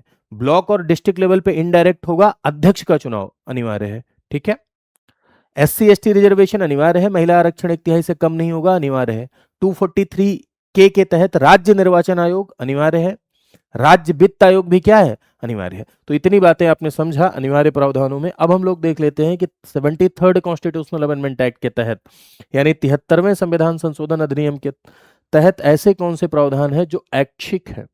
ऐच्छिक प्रोविजन यानी कि डिस्क्रेशनरी प्रोविजन। ठीक है, ऐच्छिक प्रावधान, तो मेरे भाई ध्यान रखिएगा इस बात का। ऐच्छिक प्रावधानों में जैसे टैक्स लगाने की पावर देना, पंचायतों को टैक्स लगाने की शक्ति देना, ये राज्य विधानमंडल के ऊपर निर्भर करता है, ये ऐच्छिक प्रावधान होगा। ठीक है, कर लगाने की शक्ति देना। साथ ही साथ MP और MLA, विधायक और सांसद को पंचायतों के स्तर पर सदस्यता देना, जैसे जिला स्तर पर विधायक सांसदों को सदस्यता दी जा सकती है। ठीक, तो MP MLA को जिला स्तर पर पंचायतों में शामिल करना, ये भी ऐच्छिक प्रावधान है, राज्य चाहे तो करे चाहे तो न करे। ठीक है, OBC रिजर्वेशन, OBC रिजर्वेशन भी अनिवार्य नहीं है, राज्य की इच्छा पर है। अब उत्तर प्रदेश की आप बात करेंगे तो उत्तर प्रदेश में दिया गया है OBC रिजर्वेशन। साथ ही साथ 11वीं अनुसूची में आपने क्या पढ़ा है, कितने विषय हैं पंचायतों के लिए? तो 11वीं अनुसूची में आपने पढ़ा कि पंचायतों के लिए 29 सब्जेक्ट है। तो क्या ये 29 सब्जेक्ट सारे के सारे पंचायतों को ट्रांसफर हो गए हैं? नहीं, ये सारे के सारे 29 विषय पंचायतों को ट्रांसफर नहीं हुए हैं, अभी भी सारे 29 विषय पंचायतों को ट्रांसफर नहीं हुए हैं। तो ये 11वीं अनुसूची के जो 29 सब्जेक्ट हैं, उन विषयों में किसी विषय को पंचायत को ट्रांसफर करना, विषयों को पंचायतों को ट्रांसफर करना, पंचायतों को हस्तांतरित करना, ये भी कौन सा प्रावधान है? ये भी आपका ऐच्छिक प्रावधान है। तो ऐच्छिक प्रावधानों में आपने कौन कौन सी बातें देखी मेरे भाई? तो ऐच्छिक प्रावधानों में आपने सबसे पहली बात तो ये देखी कि महिला आरक्षण 1/3 से ज्यादा बढ़ाना। ध्यान रखिएगा, महिला आरक्षण 1/3 से बढ़ाना, ये भी ऐच्छिक प्रावधान है। राइट, कर टैक्स लगाने की शक्ति देना, ऐच्छिक प्रावधान। ये जो 29 सब्जेक्ट हैं 11वीं अनुसूची में, इनमें विषय का ट्रांसफर करना, सभी विषय आज भी लोकल गवर्नमेंट को हस्तांतरित नहीं किए गए हैं, सभी विषय आज भी लोकल गवर्नमेंट को ट्रांसफर नहीं है, ये भी ऐच्छिक प्रावधान है। MP MLA को पंचायतों का पार्ट बनाना, यानी विधायक सांसद को पार्ट बनाना, ऐच्छिक प्रावधान में आएगा। साथ ही साथ एक पॉइंट आप समझिए इसमें, जो सबसे ज्यादा इंपॉर्टेंट है, जिसमें आप अक्सर क्या हो जाते हैं, कंफ्यूज हो जाते हैं, वो कि पंचायत, ग्राम पंचायत में जो अध्यक्ष का चुनाव था, ग्राम पंचायत स्तर पर अध्यक्ष का चुनाव कैसे होगा, इस बात का निर्धारण करना। ग्राम पंचायत स्तर पर अध्यक्ष का चुनाव कैसे होगा, ठीक है, इस बात का निर्धारण। ये बात आप समझे या नहीं समझे? ये जो आपके प्रधान जी हैं, ठीक है, ग्राम पंचायत अध्यक्ष स्तर पर अध्यक्ष कौन होता है? ग्राम पंचायत स्तर पर अध्यक्ष होता है प्रधान या मुखिया। तो प्रधान का चुनाव कैसे होगा? प्रधान का चुनाव डायरेक्ट होगा या इनडायरेक्ट होगा, जनता चुनेगी या सदस्य चुनेंगे, इस बात का निर्धारण करना भी ऐच्छिक प्रावधान में आएगा। ठीक है, क्लियर है बात? तो उत्तर प्रदेश में कैसे होता है, यूपी में कैसे होता है प्रधान का इलेक्शन? डायरेक्ट होता है। यूपी में राज्य विधानमंडल ने यह निर्धारित किया है कि इलेक्शन कैसे होगा, डायरेक्ट होगा, यानी प्रत्यक्ष चुनाव होगा। तो ये आपने समझा कि भाई क्या क्या प्रोविजंस हैं 73वें संविधान संशोधन अधिनियम के द्वारा। ठीक है, अब एक बात और आप समझ लीजिए कि मेरे भाई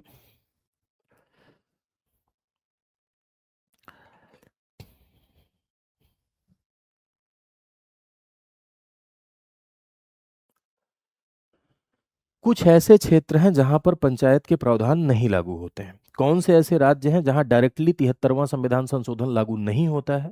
तो जहां 73वां संविधान लागू नहीं होता है, कल्चरल इश्यूज की वजह से, पॉलिटिकल इश्यूज की वजह से, ठीक है, नागालैंड 243 इस बात को कहता है कि भाई ऐसे क्षेत्र जहां पर 73वां संविधान संशोधन अप्लाई नहीं होगा, तो नागालैंड में, मेघालय में और मिजोरम में 73वें संविधान संशोधन के प्रावधान लागू नहीं होते हैं। ठीक है, और मणिपुर का जो पहाड़ी क्षेत्र है, मणिपुर राज्य का पहाड़ी क्षेत्र, वहां पर भी ये लागू नहीं होता है। साथ ही साथ वेस्ट बंगाल का जो दार्जिलिंग जिला है, दार्जिलिंग जिले के जो पहाड़ी क्षेत्र हैं वहां पर भी लागू नहीं होगा, यानी पश्चिम बंगाल के दार्जिलिंग जिले के जो पहाड़ी क्षेत्र हैं, ठीक है, वहां नहीं लागू होगा इसके प्रावधान। साथ ही साथ मणिपुर, ठीक है, संस्कृति अलग होने की वजह, देखो कुछ ऐसे क्षेत्र होते हैं जहां पर अलग ही कल्चर निवास करता है, अलग ही जातियां निवास करती हैं, जिनके अपने अलग ट्रेडिशन है, अलग कल्चर है। तो ऐसे में डायरेक्टली हम उनके ऊपर कोई कानून थोप देंगे तो अपने आप को अलग थलग महसूस करेंगे। ठीक है, ये ठीक नहीं होगा। ऐसे में हम करते क्या है कि हम उनकी परंपरा को, उनके कल्चर को, उनके तरीकों के साथ उन्हें आगे बढ़ाने की कोशिश करते हैं, डायरेक्टली कोई कानून उनके ऊपर थोपते नहीं है। तो मणिपुर का जो पहाड़ी क्षेत्र है यहां पर भी ये लागू नहीं होगा, as well as Nagaland, Meghalaya और मिजोरम में ये 73वां संविधान संशोधन अप्लाई नहीं होता। और ये बात कौन सा आर्टिकल कह रहा है? 243 कह रहा है। ठीक है, इसके साथ साथ आपने एक अनुसूची पढ़ी होगी, उस अनुसूची का नाम है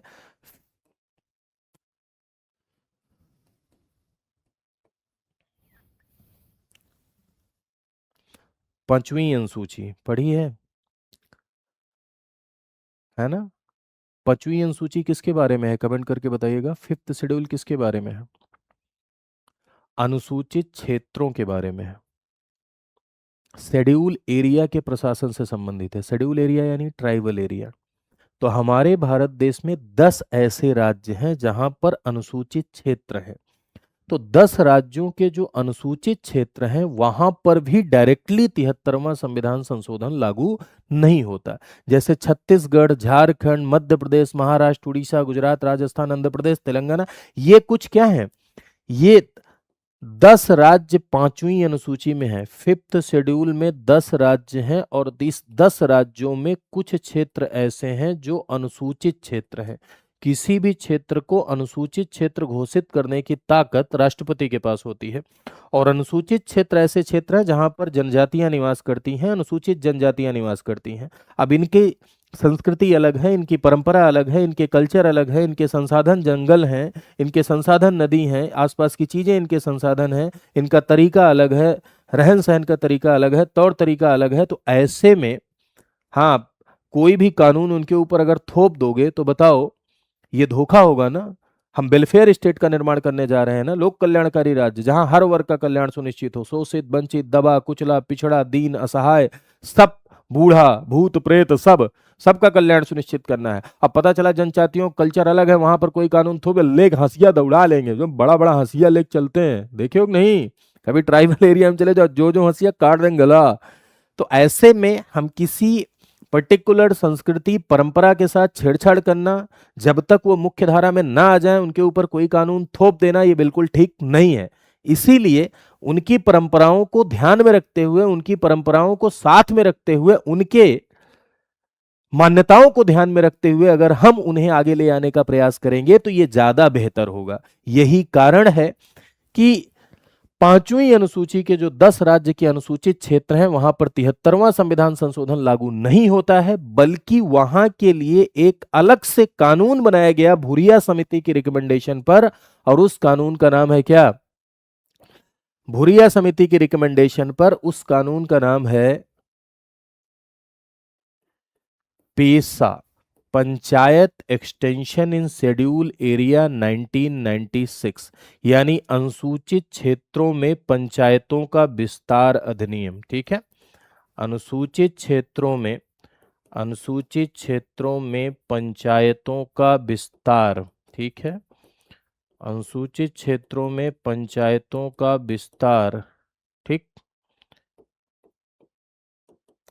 अधिनियम 1996, जिसे आप पेसा एक्ट के नाम से जानते हैं। तो अनुसूचित क्षेत्रों में पेसा है क्या कि जो अनुसूचित क्षेत्र है वहां पंचायतों के प्रावधान अलग तरीके से लागू किए जा रहे हैं। 73वां संविधान संशोधन लागू नहीं है, बल्कि पंचायतों के प्रावधान अलग तरीके से लागू किए जा रहे हैं। अब समझना इस बात को है कि अलग तरीके से लागू किए जा रहे हैं, तो ऐसा क्या स्पेशल है? तो उसमें ग्राम सभा को अधिक शक्तियां दे दी गई। अगर मान लीजिए कि वहां से कोई किसी को पुनर्वास करना है, तो ऐसे में ग्राम सभा की सहमति लेनी पड़ेगी। अगर जंगल काटना है तो ग्राम सभा की सहमति लेनी पड़ेगी। ग्राम सभा के किसी रिसोर्सेज को यूज करना है, खनन करना है, तो ग्राम सभा की सहमति लेनी पड़ेगी। यानी लगभग लगभग सभी मामलों में ग्राम सभा की शक्तियां और अधिकार बढ़ा दिए गए कि बिना ग्राम सभा की परमिशन के वहां के रिसोर्सेज को डायरेक्टली यूज नहीं किया जा सकता है। तो ग्राम सभा की शक्तियां बढ़ाई गई, उनके कल्चर को अडॉप्ट किया गया, उनकी परंपराओं के साथ उन्हें पंचायत दिया गया। यानी लोकल गवर्नमेंट के प्रावधान लागू किए गए, लेकिन उनकी मान्यताओं और परंपराओं को साथ में रखते हुए, ग्राम सभा को अधिक शक्तियां देते हुए वहां पर लागू किया गया। ठीक है, हाँ, चलिए, तो आई होप आप इस बात को समझ गए होंगे। आगे आते हैं। तो जैसे आपने देखा कि 73वें संविधान संशोधन के द्वारा पंचायती राज व्यवस्था 73वें संविधान संशोधन के द्वारा पंचायती राज व्यवस्था को अनिवार्य दर्जा दिया गया, वैसे अब आप देखेंगे कि लोकल गवर्नमेंट का जो आपका दूसरा टाइप है, जिसे आप नगर पालिका के नाम से जानते हैं, यानी म्युनिसिपैलिटी के नाम से जानते हैं, तो नगर पालिका को भी 74th कॉन्स्टिट्यूशनल अमेंडमेंट के द्वारा कॉन्स्टिट्यूशनल बॉडी बनाया गया। और इसके लिए आप जान रहे हैं कि 9A जोड़ा गया और 243 से लेकर 243ZG तक प्रोविजन किए गए, नगर पालिका से संबंधित प्रावधान किए गए, और इसे लागू किया गया जून 1993 में। यहाँ एक विशेष बात जो आपको समझनी है वो ये समझनी है, क्या यहां पर भी 74वें संविधान संशोधन के द्वारा भी दो तरह के प्रावधान किए गए, एक अनिवार्य और दूसरा ऐच्छिक? तो जी हाँ मेरे दोस्तों, 74वें संविधान संशोधन अधिनियम यानी 74th कॉन्स्टिट्यूशनल अमेंडमेंट एक्ट 1992 के द्वारा भी दो तरह के प्रोविजन किए गए। एक तो ऐसे प्रावधान जो कि अनिवार्य प्रावधान है, अनिवार्य यानी कंपलसरी प्रोविजन। ठीक है, अनिवार्य प्रावधान। और दूसरा आपका किया गया है क्या? ऐच्छिक प्रावधान। ठीक है, अनिवार्य प्रावधान और दूसरा ऐच्छिक प्रावधान। ठीक, 74th कॉन्स्टिट्यूशनल अमेंडमेंट के द्वारा ही। अरे भाई, इतनी देर से आप लोग बने हैं, आर यू फॉलोइंग ना? आप लोग समझ पा रहे हैं ना जो कुछ चल रहा है, जो कुछ मैं बता रहा हूँ आप सुन रहे हैं, समझ रहे हैं ना? ऐसा तो नहीं है कि मैं अकेले ही बोल रहा हूँ पगला बैताल के जैसे? हाँ, चलिए, बहुत अच्छा, आप इतने अच्छे से सुन रहे हैं, इसके लिए आपका बहुत बहुत शुक्रिया। बहुत धन्यवाद कि आप मुझे इतने प्यार से सुनते हैं, इतने अच्छे से सुनते हैं। मेरी क्लास में आप किसी भी प्रकार का फर्जी कमेंट नहीं करते हैं, किसी भी प्रकार की फर्जी बातें नहीं करते हैं, बल्कि आप ध्यान से सुनते हैं, रेलिवेंट प्रश्न करते हैं। ठीक है, जो प्रश्न मैं करता हूं उनका आप बहुत प्यार से उत्तर देते हैं, इसके लिए आपका बहुत शुक्रिया। ठीक है, तो एक अध्यापक को भी उसके छात्रों का एहसानमंद होना चाहिए, क्योंकि छात्र की वजह से ही अध्यापक का अस्तित्व है। आप अगर नहीं हैं तो मेरा कोई अस्तित्व नहीं है, आपकी वजह से ही मेरा अस्तित्व है। अच्छा, चलिए, मैं एक सवाल आपसे पूछता हूँ, सवाल का जवाब दीजिए कि जैसे सुबह 11:30 बजे मेरी एक क्लास चल रही है, आप लोग जानते होंगे, रोज चलती है, 11:30 बजे इस समय स्टार्ट हुई है, जिसमें पंचायतों, माफ़ कीजिएगा, जिसमें हम लोग प्रश्नों के साथ चर्चा करते हैं। तो उसमें अगर मैं आपके लिए एक सीरीज लेकर आऊँ, लक्ष्मीकांत, पूरी पॉलिटी फ्री में, एम लक्ष्मीकांत सीरीज, मतलब एम लक्ष्मीकांत की बुक को जो है मैं आपको अपने शब्दों में पढ़ाऊँ, तो क्या आप लोग लाइव आएंगे? अगर मैं ऐसा प्रयास करूं तो क्या आप लोग लाइव आएंगे?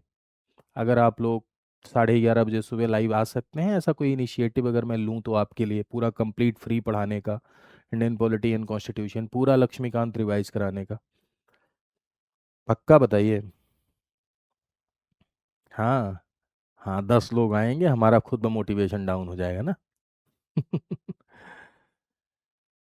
चलिए देखते हैं, तो देखते हैं, इस पर चर्चा करेंगे, इस पर चर्चा करेंगे। अगर आप लोग लाइव आएंगे तो जरूर इस पर प्रयास किया जाएगा। हाँ, और 4 क्वेश्चन 40 वाली क्लास वो तो चलती रहेगी मनीष, वो नहीं बदलेंगे बाबू, टेंशन मत लो। देखो मेरी कितनी क्लासेस चलती हैं, आप लोग सब लोग जान लो मेरी कौन कौन सी क्लास। एक तो मेरी क्लास चलती है सुबह 7 AM पर इसी चैनल पर, ये 20 मिनट शो चलता है पॉलिटी का, 20 मिनट शो। और इसमें मैं 4 सवाल शामिल करता हूँ और 4 सवाल के माध्यम से मैं आपको 40 बातें बताता हूँ। 4 सवाल 40 बातें मैं आपको बताता हूँ, ठीक। ये चलता रहेगा, इस शो को आप बहुत सराहते हैं, इसको आप जरूर देखा करिए। चाय की चुस्कियों के साथ सुबह 20 मिनट आप निकाला करिए। अगर सुबह 7 बजे नहीं उठ रहे हैं कोई बात नहीं, दिन में कभी भी देखिए, 24 घंटे में कभी भी देखिए, लेकिन आप इसे जरूर देखिए। क्योंकि अगर आप इसे लगातार देख ले गए 5-6 महीने, मेरा दावा है दुनिया कोई ताकत पॉलिटिक्स वाल गलत नहीं करा पाएगी। ब्रह्मा जी खुद आएंगे कहेंगे गलत कराऊंगा, तो आप उनको कहें प्रभु नहीं होगा गलत, 20 मिनट से शो से आया हूं, ठीक है, लगातार देखा हूं। दूसरा, 11:30 पर मेरी एक लाइव क्लास चल रही है इस दौरान अभी, जिसमें भी हम लोग पॉलिटी पढ़ रहे हैं, प्रश्नों की श्रृंखला के साथ एमसीक्यूज ही कर रहे हैं, इसमें भी व्याख्या सहित। लेकिन इसको मैं अब सोच रहा हूँ, इसमें भी आप लोग जुड़ा करिए, इसको मैं अब सोच रहा हूँ कि कन्वर्ट किया जाए लक्ष्मीकांत में। अगर आप चाहेंगे तो मैं जरूर करूंगा कन्वर्ट, ठीक है, आप लोगों से राय ली जाएगी, ठीक है। तो अगर आप कहेंगे तो कन्वर्ट किया जाएगा इसमें।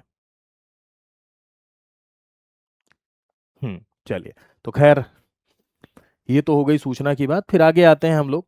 74वें संविधान संशोधन अधिनियम के द्वारा भी मेरे भाइयों 2 तरह के प्रावधान किए गए। एक तो प्रोविजन आपका जिसे आप कहते हैं अनिवार्य प्रावधान, और दूसरा जिसे आप कहते हैं ऐच्छिक प्रावधान। अनिवार्य और ऐच्छिक 2 तरह के प्रावधान। क्या क्या प्रावधान रहे भाई? तो नगर पालिका का गठन, नगर पालिका का गठन अनिवार्य प्रावधान में आया कि भाई कंपलसरी प्रोविजन। सबसे पहले अनिवार्य प्रावधान देखो, उधर मत पढ़ना, ठीक है। नगर पालिका का गठन अनिवार्य प्रावधान। कैसे नगर पालिका का गठन होगा, तो यहां मैं आपको पहले बता देता हूं नगर पालिका का गठन कैसे हुआ। तो मेरे भाई ये सामान्यतः 3 प्रकार की नगर पालिकाएं आपको सामान्य क्षेत्रों में देखने को मिलेंगी। एक तो नगर पंचायत, ठीक है, ऐसे क्षेत्र जो ट्रांजिशनल फेज में है, जो गांव से शहर में कन्वर्ट हो रहे हैं, गांव से शहर में बदल रहे हैं, वहां नगर पंचायत का गठन किया गया, जो ट्रांजिशनल एरिया है वहां पर, ठीक है, जो गांव से शहर में बदल रहे हैं, राइट। दूसरा, ऐसे क्षेत्र जो छोटे जिले हैं, वहां नगर पालिका परिषद का गठन किया गया, नगर पालिका परिषद, ठीक है। दूसरा, जो बड़े क्षेत्र हैं, लगभग 10 लाख या उससे ज्यादा की जनसंख्या है, वहां महानगर पालिका या इसे नगर निगम, म्युनिसिपल कॉरपोरेशन के नाम से जानते हैं। This is called municipal corporation, नगर निगम। जैसे आप देखेंगे लखनऊ इलाहाबाद ये नगर निगम है। म्युनिसिपल काउंसिल ये नगर पालिका परिषद है। और ये है आपका नगर पंचायत। आप देखें तो नगर पंचायत तहसीलों में आपको नजर आते हैं, है ना। नगर पंचायत आपको तहसील में नजर आते हैं, राइट, जो गांव से शहर में बदल रहे होते हैं। जनरली उत्तर प्रदेश में मैं देखता हूं कि एक क्राइटेरिया फॉलो किया जाता है कि जनसंख्या जो है 5,000 से अधिक हो और गांव से शहर में कन्वर्ट हो रहे हो, वहां नगर पंचायत का गठन होता है। अब जैसे आपने पंचायतों में देखा था कि अध्यक्ष और सदस्य मिलकर बनेगा, वैसे आप यहां भी ये बात देखेंगे कि नगर पंचायत भी आपकी किससे किससे मिलकर बनेगी, मेंबर और चेयरमैन से मिलकर बनेगी, यानी सदस्य प्लस अध्यक्ष से मिलकर बनेगी, ठीक है। सदस्य प्लस अध्यक्ष से मिलकर नगर पंचायत भी बनेगी, ठीक। एज वेल एज नगर पालिका परिषद, ये भी किससे मिलकर बनेगी, मेंबर प्लस चेयरमैन, यानी सदस्य प्लस अध्यक्ष से मिलकर बनेगी। इसके अध्यक्ष को आप जानते हैं कि नगर पालिका अध्यक्ष कहते हैं, है ना, नगर पालिका परिषद के अध्यक्ष को। नगर निगम की यदि आप बात करें तो नगर निगम भी सदस्य यानी मेंबर प्लस अध्यक्ष यानी चेयरमैन से मिलकर बनेगी, ठीक है। सदस्य प्लस अध्यक्ष से मिलकर आपका नगर निगम भी बनता है, राइट। अब यहां पर यदि आप अनिवार्य प्रावधानों को देखेंगे तो नगर पालिका के सारे स्तर पर, यानी सभी स्तर पर जो सदस्य का इलेक्शन होगा, मेंबर का जो इलेक्शन होगा मेरे भाई, वो डायरेक्ट होगा यानी प्रत्यक्ष होगा, है ना। इसके मेंबर को आप वार्ड सदस्य बोलते हैं। अलग अलग वार्ड में ये बटा हुआ होता है नगर पंचायत, और हर वार्ड से एक सदस्य चुना जाता है और पूरे नगर पंचायत से एक चेयरमैन चुना जाता है। नगर पालिका भी अलग अलग वार्ड में बटी हुई होती है, एक एक अलग अलग वार्ड में बटी हुई होती है, और एक प्रत्येक वार्ड से एक सभासद चुना जाता है, ठीक है। और पूरे नगर पालिका के लिए एक नगर पालिका अध्यक्ष चुना जाता है, ठीक है। नगर निगम भी अलग अलग वार्ड में बटा होता है। प्रत्येक वार्ड से आप देखेंगे कि एक पार्षद चुना जाता है, और अध्यक्ष जिसे आप मेयर कहते हैं। जैसे राष्ट्रपति भारत का प्रथम नागरिक, वैसे मेयर शहर का प्रथम नागरिक होता है, ठीक है। तो यहां आप देखेंगे कि सदस्य के स्तर पर जो इलेक्शन होगा मेरे भाई, वो डायरेक्ट होगा। सदस्य के स्तर पर इलेक्शन जो होगा वो डायरेक्ट होगा, यानी नगर पालिका के सभी स्तर पर सदस्य का चुनाव, फिर से सुनिए, नगर पालिका के सभी स्तर पर सदस्य का जो चुनाव होगा वो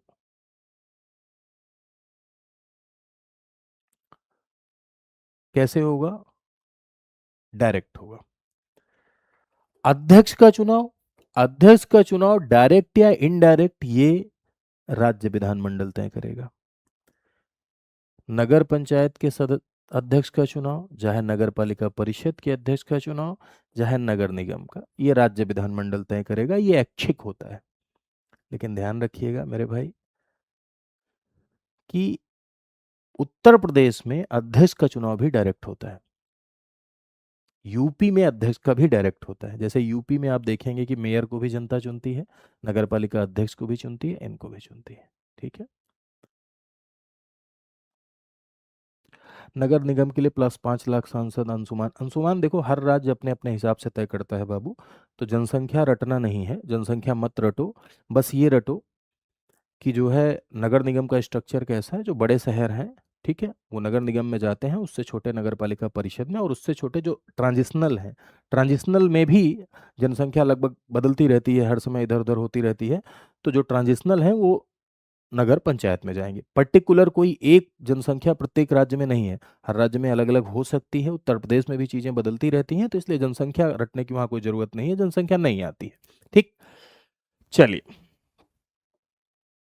तो यहां पर आपने देखा नगर पालिका का गठन, अनिवार्य प्रावधान। नगर पालिका भी कार्यकाल कितना होगा? 5 ईयर का टेन्योर होगा, यानी 5 साल का कार्यकाल होगा नगर पालिका का। और 5 साल का कार्यकाल नगर पालिका का, इस 5 साल में अगर नगर पालिका भंग हो गई, यानी इस 5 साल में अगर नगर पालिका डिसॉल्व हो गई, तो 6 महीने में चुनाव कराना है। और जो नई नगर पालिका बनेगी वो रिमेनिंग टाइम के लिए बनेगी, यानी अगले बचे हुए समय के लिए बनेगी। ये कैसा प्रावधान है? जो मैंने आपको बताया सेकंड वाला, ये अनिवार्य प्रावधान है, ठीक है। अब अनिवार्य प्रावधानों में और आगे बढ़ेंगे, तो जैसे पंचायत में आपने पढ़ा था चुनाव लड़ने की निम्नतम आयु 21 साल, तो वैसे नगर पालिका में भी चुनाव लड़ने के लिए जो निम्नतम आयु होगी वो 21 ईयर होगी, यानी 21 साल होगी। यहाँ भी SC ST रिजर्वेशन, तो जी हाँ, यहाँ भी आपको SC ST रिजर्वेशन नजर आएगा। यानी अनुसूचित जातियों और जनजातियों के लिए आरक्षण क्या होगा? अनिवार्य होगा। साथ ही साथ महिला आरक्षण 1/3 से कम नहीं होना चाहिए। महिला आरक्षण 1/3 से कम नहीं होना चाहिए, यहां भी सेम होगा, ठीक है। राज्य वित्त आयोग के गठन की बाध्यता यहां भी, यानी 74वें संविधान संशोधन के अनिवार्य प्रावधानों में भी राज्य वित्त आयोग और राज्य निर्वाचन आयोग के गठन की बाध्यता है। तो आपने क्या क्या पढ़ा भाई? अनिवार्य प्रावधानों में आपने क्या क्या पढ़ा? एक बार रिवाइज कर देता हूं इसको आपको, कि भाई सबसे पहले तो नगर पालिका का गठन होना चाहिए, ठीक है, नगर पालिका बननी चाहिए। दूसरी बात यहां पर आपने पढ़ा 5 ईयर क्या होगा? 5 ईयर कार्यकाल होगा। अगर भंग हो गई तो 6 महीने में चुनाव। मिनिमम एज चुनाव लड़ने के लिए 21 ईयर होगी, 21 साल होगी। राज्य निर्वाचन आयोग होगा जो कि इसका चुनाव कराएगा, स्टेट इलेक्शन कमीशन। राज्य वित्त आयोग भी, स्टेट फाइनेंस कमीशन भी होगा। SC ST आरक्षण क्या होगा? अनिवार्य होगा। महिला आरक्षण 1/3 से कम नहीं होगा, यानी वीमेन रिजर्वेशन 1/3 से कम नहीं होगा। ये अनिवार्य प्रावधान है 74वें संविधान संशोधन अधिनियम के द्वारा, जो आपके लिए जानना जरूरी है, ठीक है। साथ ही साथ एक बात मैंने और आपको बताई कि हर स्तर पर सदस्य का इलेक्शन, सदस्य का चुनाव सभी स्तर पर नगर पालिका के कैसा होगा? डायरेक्ट होगा। यह भी अनिवार्य प्रावधान है, यह भी बात मैंने आपको बताई, ठीक है। चलो, अब आ जाते हैं विवेकाधीन प्रावधान पर, यानी ऐच्छिक प्रावधान पर। तो ऐच्छिक प्रावधान पर पहली बात कि नगर पालिका के सभी स्तरों पर अध्यक्ष का चुनाव, नगर पालिका पे सभी स्तरों पर जो चेयरमैन का इलेक्शन होगा वो डायरेक्ट होगा या इनडायरेक्ट होगा, ये कौन तय करेगा? ये राज्य विधानमंडल तय करेगा। ठीक है। ओबीसी रिजर्वेशन देना है या नहीं देना है, पिछड़े वर्गों को आरक्षण देना है या नहीं देना है, ये कौन तय करेगा? ये राज्य विधानमंडल तय करेगा कि पिछड़े वर्गों को आरक्षण देना है या नहीं देना है। हाँ, महिला आरक्षण 1/3 से बढ़ाना, 1/3 तो अनिवार्य है, लेकिन महिला आरक्षण 1/3 से बढ़ाना ये ऐच्छिक प्रावधान में आएगा आपका। साथ ही साथ टैक्स लगाने की शक्ति देना, करारोपण की शक्ति देना, नगरपालिका को ग्रांट देना, अनुदान देना, ये कौन से प्रोविजन में आएगा? ये ऐच्छिक प्रावधान में आपका आएगा। तो यहां पर ये भी रिपीट कर देते हैं एक बार, ऐच्छिक प्रावधानों में क्या क्या है। तो ऐच्छिक प्रोविजंस में मैंने आपको बताया कि ओबीसी रिजर्वेशन ऐच्छिक प्रावधान, टैक्स लगाने की शक्ति देना ऐच्छिक प्रावधान, अध्यक्ष का चुनाव डायरेक्ट होगा या इनडायरेक्ट, सभी लेवल पर, सभी स्तर पर अध्यक्ष का चुनाव डायरेक्ट होगा या इनडायरेक्ट, ये कैसा? हाँ, ऐच्छिक प्रावधान में आएगा। साथ ही साथ आप देखेंगे कि विधायक सांसदों को भी सदस्यता देना, ये इसमें मेंशन नहीं था लेकिन मैं बता दे रहा हूं, विधायक सांसदों को सदस्यता देना ये भी आपका ऐच्छिक प्रावधान में आएगा। महिला आरक्षण 1/3 से बढ़ाना, महिला आरक्षण 1/3 से बढ़ाना ये ऐच्छिक प्रावधान में आएगा। साथ ही साथ आप देखेंगे कि ये जो 12वीं अनुसूची में 18 विषय हैं, इन विषयों का हस्तांतरण, अभी भी सारे विषय का हस्तांतरण नहीं हुआ है, तो 18 विषयों का जो हस्तांतरण है ये भी ऐच्छिक प्रावधान में आएगा। और साथ ही साथ अध्यक्ष के चुनाव की रीति तय करना, ये मैंने आपको बता ही दिया। ठीक है। तो ये है आपका नगर पालिका से रिलेटेड जो ऐच्छिक प्रावधान थे वो आपने देखे। ठीक है, चलिए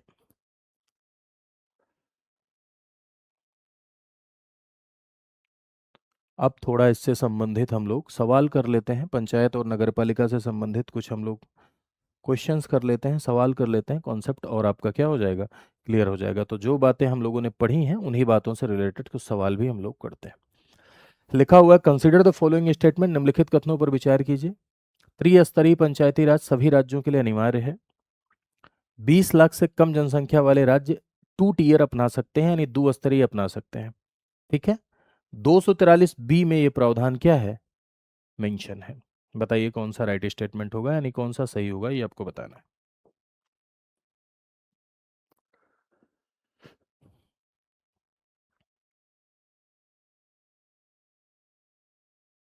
मेरी आवाज आप तक पहुंच रही है ना? आप लोग फॉलो कर पा रहे हैं ना जो मैं बोल रहा हूँ? वॉइस क्लियर है ना भाई?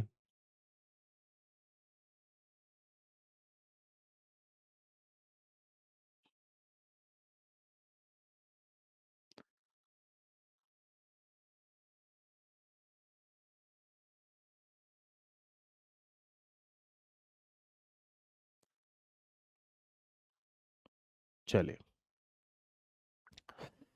तो देखो, पहला सवाल, पहला जो स्टेटमेंट आपका था, त्रिस्तरीय पंचायत सभी राज्यों के लिए अनिवार्य है। कह रहे हैं बीबी को ब्लॉक कीजिए, बीबी को लॉक कीजिए की जगह बीबी को ब्लॉक कीजिए लिख दिए थे, और हम इतनी देर से ढूंढ रहे थे कौन है बीबी, ये जो उल्टा पुल्टा बोल रहा है क्या, तभी तुम लोग ब्लॉक करने के लिए कह रहे हो।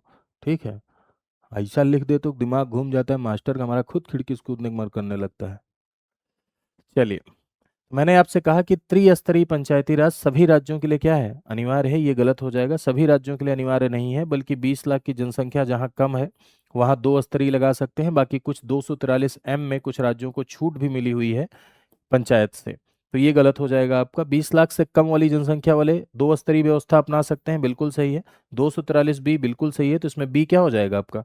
राइट आंसर हो जाएगा, बी सबसे सही आंसर हो जाएगा। आगे आ जाते हैं। अगला लिखा हुआ है the state election commission conduct election to the panchayat and municipality, राज्य निर्वाचन आयोग पंचायत और नगरपालिका के चुनाव कराता है, पहला। दूसरा, the state election commission is provided under article 324, second statement. तीसरा लिखा है state election commission is appointed by the governor, है ना, कमिश्नर। राज्य निर्वाचन आयुक्त की जो नियुक्ति होती है वो राज्यपाल के द्वारा होती है, ये आपसे पूछा जा रहा है।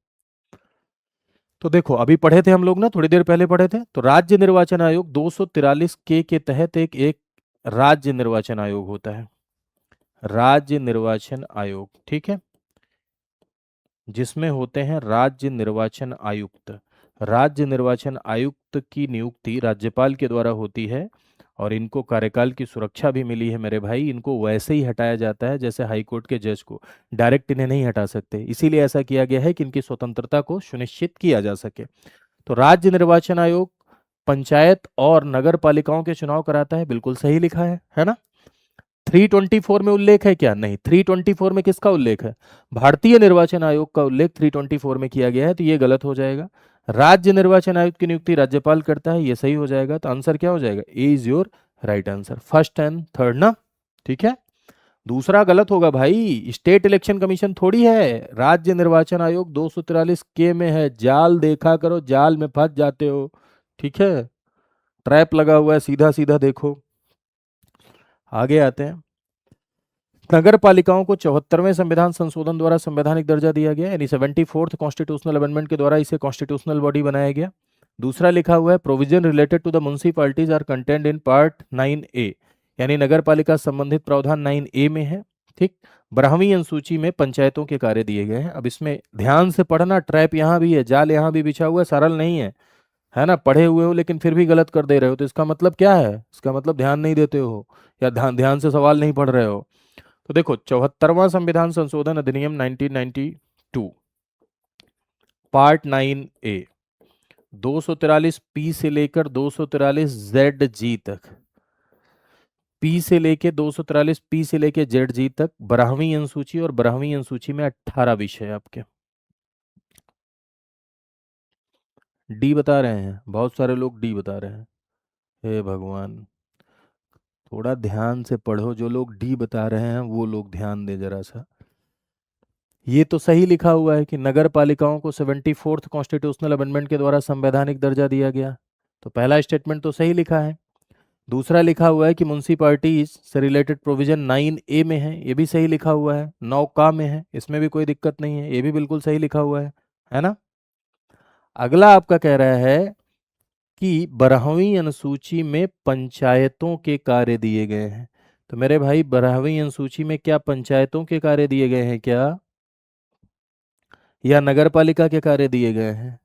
बताओ, हो गया ना दिक्कत? नगर पालिका के कार्य दिए गए हैं या पंचायत के कार्य दिए गए हैं?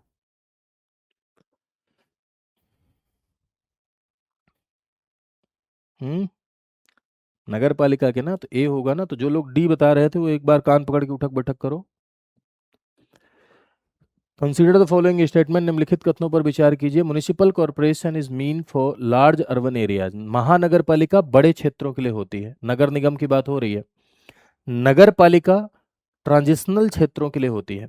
नगर पंचायत ग्रामीण से शहरी परिवर्तनशील क्षेत्रों के लिए होती है। अब इसमें आपको बताना है कि कौन सा राइट स्टेटमेंट है।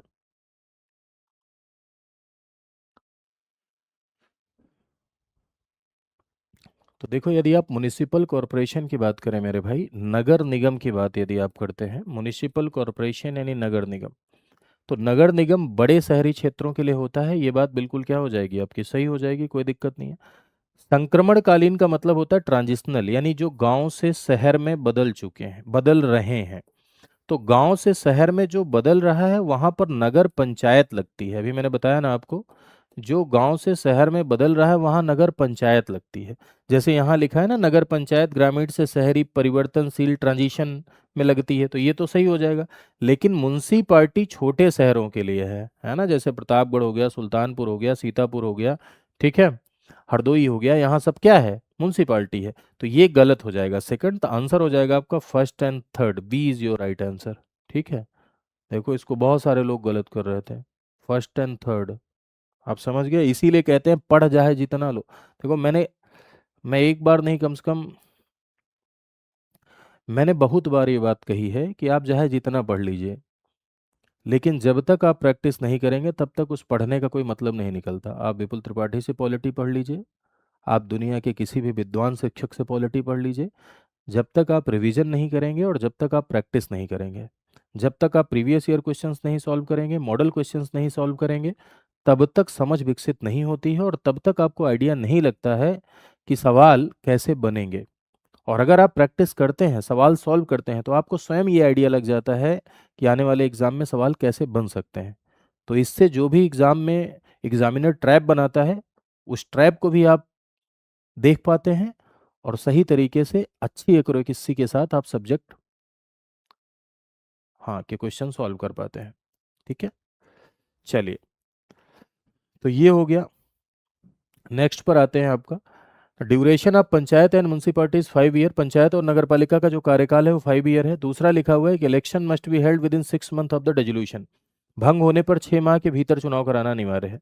These provision supplies only the panchayat. ये प्रावधान केवल पंचायतों पर लागू है। तो अभी पढ़े ना हम लोग, क्या पढ़े? पंचायतों का भी कार्यकाल कितना है? 5 ईयर है, पढ़ के आ रहे हैं अभी थोड़ी देर पहले। नगर पालिका का भी कार्यकाल कितना है? 5 ईयर है। दोनों का कार्यकाल 5-5 साल है, ये बात बिल्कुल सही लिखी हुई है। और दूसरा, भंग होने पर 6 महीने के भीतर चुनाव। हाँ, चाहे पंचायत भंग हो चाहे नगर पालिका भंग हो, 6 महीने के अंदर चुनाव कराना है। 6 महीने के अंदर चुनाव कराना है। और जो नई पंचायत बनेगी, जो नई पंचायत बनेगी मेरे भाई, वो नई पंचायत रिमेनिंग टाइम के लिए बनेगी, यानी नई पंचायत बचे हुए समय के लिए बनेगी। ठीक है। दूसरा, ये प्रावधान, ये प्रोविजन केवल पंचायतों पर लागू होते हैं? जी नहीं, ये गलत हो जाएगा। केवल पंचायत, केवल लिखने की वजह से मामला गड़बड़ा गया। बताया ना, केवल कजरौटा कॉन्सेप्ट। पॉलिटी के सवालों में कहीं ओनली लिखा हो, कहीं ऑलवेज लिखा हो, पॉलिटी के सवालों में कहीं सिटीजन यानी नागरिक लिखा हो, कहीं पीपल यानी लोग लिखा हो, नागरिक हमेशा केवल लोग। ठीक है। या पॉलिटी के सवालों में कहीं भी कॉन्स्टिट्यूशन लिखा हो, तो ऐसी जगहों पर आंखें बड़ी बड़ी करके देखनी होती हैं। इसे हम कहते हैं कजरौटा कॉन्सेप्ट। ठीक है, क्योंकि यहाँ जाल होने की संभावना होती है, यहाँ ट्रैप होने की संभावना होती है। ठीक है, तो ध्यान रखिएगा इस बात का। थर्ड गलत हो जाएगा, first and second B is your right answer. केवल लिखने की वजह से मामला गड़बड़ाया है, सिर्फ सिर्फ केवल लिखने की वजह से। ठीक है, चलिए आगे आते हैं। Reservation of seats for women in panchayat is constitutionally mandatory. पंचायतों में महिलाओं के लिए सीटों का आरक्षण संविधान के द्वारा क्या है? अनिवार्य है। ठीक है, पहला स्टेटमेंट। दूसरा लिखा है 1/3 सीटें महिलाओं के लिए आरक्षित है। आरक्षण नगर पालिकाओं के लिए भी अनिवार्य है, यानी म्युनिसिपैलिटी के लिए भी आरक्षण क्या है? अनिवार्य है, ये बात कही जा रही है। तो देखो, reservation of seats for women panchayat के लिए अनिवार्य है, बिल्कुल। आप जानते हैं 243D के तहत पंचायतों के लिए आरक्षण अनिवार्य है। ठीक है, 1/3 सीटें आरक्षित होंगी, यानी 1/3 आरक्षण अनिवार्य है। यदि 1/3 से ज्यादा बढ़ाना है, जैसे बिहार में 50% है, तो वो राज्य विधानमंडल के ऊपर निर्भर करता है कि राज्य विधानमंडल अगर चाहे तो रिजर्वेशन को 1/3 से ज्यादा बढ़ा सकता है, यानी 1/3 से बढ़ा भी सकता है। तो ये भी सही है, ये भी सही है। आरक्षण नगर पालिका के लिए भी, नगर पालिका के लिए भी अनिवार्य है ना भाई? नगर पालिका के लिए भी तो अनिवार्य है। यस, संविधान द्वारा अनिवार्य है। हाँ, तो संविधान द्वारा ही तो अनिवार्य है। 73वें संविधान संशोधन के द्वारा दिया गया, तो संविधान द्वारा ही तो है। हे भगवान, इसको भी गलत कर दे रहे हैं लोग। अरे, 73वें संविधान संशोधन के तहत अनिवार्य प्रावधानों में ही तो था कि महिलाओं का आरक्षण 1/3 से कम नहीं होना चाहिए। कहाँ है, किसकी यादों में खोए हो? एक तो यादों के चक्कर में सवाल गलत हो जाता है, पता नहीं कौन सी याद में पड़े रहते हैं। निकलो यादों से बाहर थोड़ा। चलो, नेक्स्ट पर आते हैं, अगले सवाल पर। निम्नलिखित कथनों पर विचार कीजिए। लोकल गवर्नमेंट क्या करती है? स्थानीय सरकार जमीनी स्तर पर लोकतंत्र को मजबूत करती है। स्थानीय सरकार राज्य के नियंत्रण से पूरी तरीके से स्वतंत्र है। स्थानीय सरकारें लोकतांत्रिक नेतृत्व के प्रशिक्षण का स्तर है। तो स्थानीय सरकार जमीन, बिल्कुल भाई, जमीन पर लोकतंत्र को स्थापित करती है। गांव में जनता के अंदर राजनीतिक सचेतता आ रही है, गांव का आदमी सरकार में भाग ले रहा है। गांव, आप अपने विधायक से डायरेक्ट कनेक्ट नहीं हो, आप अपने सांसद से डायरेक्ट कनेक्ट नहीं हो, लेकिन ग्राम प्रधान से आप डायरेक्टली कनेक्ट हो। ग्राम प्रधान को आप, "ए, प्रधान जी, हाँ अनाज नहीं मिल रहा है हमको।" तो यानी जमीन पर लोकतंत्र, जनता का तंत्र जमीन पे स्थापित हो रहा है। बिल्कुल सही है। राज्य के नियंत्रण से स्वतंत्र है, गलत हो जाएगा, क्योंकि आज भी लोकल गवर्नमेंट राज्य सूची का विषय है। आज भी सारे विषय अभी भी लोकल गवर्नमेंट को ट्रांसफर नहीं हुए हैं 11th और 12th शेड्यूल के। तो पूरी तरीके से स्वतंत्र है, ये गलत हो जाएगा। लोकतांत्रिक नेतृत्व का प्रशिक्षण, हाँ ट्रेनिंग है। देखो, ग्राम प्रधान, गांव में आप देखिए ना, ग्राम प्रधान का चुनाव लड़ने वाला व्यक्ति सफेद शर्ट पहन लेगा और सफेद पैंट, हाँ, और जुगनू कलर का जूता, और प्रचार करने के लिए निकलेगा। सफेद पैंट, सफेद शर्ट, जुगनू कलर का जूता पहन के ग्राम प्रधान का कैंडिडेट प्रचार करने के लिए निकलता है, और फिर उसके बाद ऐसे लेट जाता है दादी के सामने जाके, लंबा लंबा, कहता है, "दादी, अब की बार उद्धार करिए, तुमको मर्सिडीज में घुमाएंगे आपको, ठीक, अब की बार जरूर।" What is this? लेट जाता है, उसको क्या कहते हैं? That is the beauty of the democracy, यही लोकतंत्र की सुंदरता है। जनता मालिक है। मालिक कौन है? जनता। This is the beauty of the democracy. ये लोकतंत्र की सुंदरता है। ठीक है। हाँ, डूड बन के चला जाता है ना भाई। डूड। डूड नहीं जानते हो तुम लोग? आजकल डूड होते हैं, देखो जनजी, आपके जनजी जनरेशन में खूब डूड निकलते हैं। ठीक है। हाँ, एकदम लाल कलर का पैंट पहनेंगे, एकदम रेड। ठीक है। और हरे कलर का शर्ट, जुगनू कलर का जूता। और ये वाली बाइक, जो ये ऐसे नहीं होती है इस तरह से, ये वाली बाइक पे बैठेंगे। ठीक है। हाँ। हाय डूड। चलिए, फर्स्ट एंड थर्ड आपका इसमें राइट हो जाएगा। नेक्स्ट पर आते हैं। कंसीडर द फॉलोइंग स्टेटमेंट, निम्नलिखित कथनों पर विचार कीजिए। Panchayat at village level is known as gram panchayat. ग्राम स्तर की पंचायत को ग्राम पंचायत कहा जाता है। ग्राम पंचायत का अध्यक्ष सभी राज्यों में प्रत्यक्ष रूप से चुना जाता है। ग्राम पंचायत का कार्यकाल 5 वर्ष का होता है, यानी जो टेन्योर है वो 5 वर्ष का होता है। ध्यान से पढ़िएगा और ध्यान से सवाल का जवाब दीजिएगा। ठीक है। यूपीएसआई, देखो रविंद्र, जो लोग यूपीएसआई के बारे में कमेंट करें, भाई ये पीसीएस का चैनल है, मैं पीसीएस के लिए पढ़ाता हूँ। राजस्थान चाहे हो, चाहे यूपी हो, चाहे बिहार हो, पीसीएस के लिए आप पढ़ सकते हैं। मैं उसके लिए अलग से, जो है क्या कहते हैं, कंपनी के चैनल्स हैं, अलग से लोग पढ़ाते हैं, मैं नहीं पढ़ाता हूँ उसके लिए, तो मैं उस पर अपनी टिप्पणी नहीं दे सकता हूँ। लेकिन अगर आपको लगता है कि ये चीज़ें आपके लिए इंपॉर्टेंट है तो आप पढ़ते रहिए। लेकिन ये जो सेशन है सारे सिविल सर्विसेज के लिए ही चलते हैं, और मैं भी सिर्फ स्टेट सिविल सर्विसेज के लिए ही पढ़ाता हूँ, बाकी किसी परीक्षा के लिए नहीं पढ़ाता हूँ। तो उसकी संभावनाएं नहीं है, क्योंकि ये सब निर्णय प्रबंधन लेता है।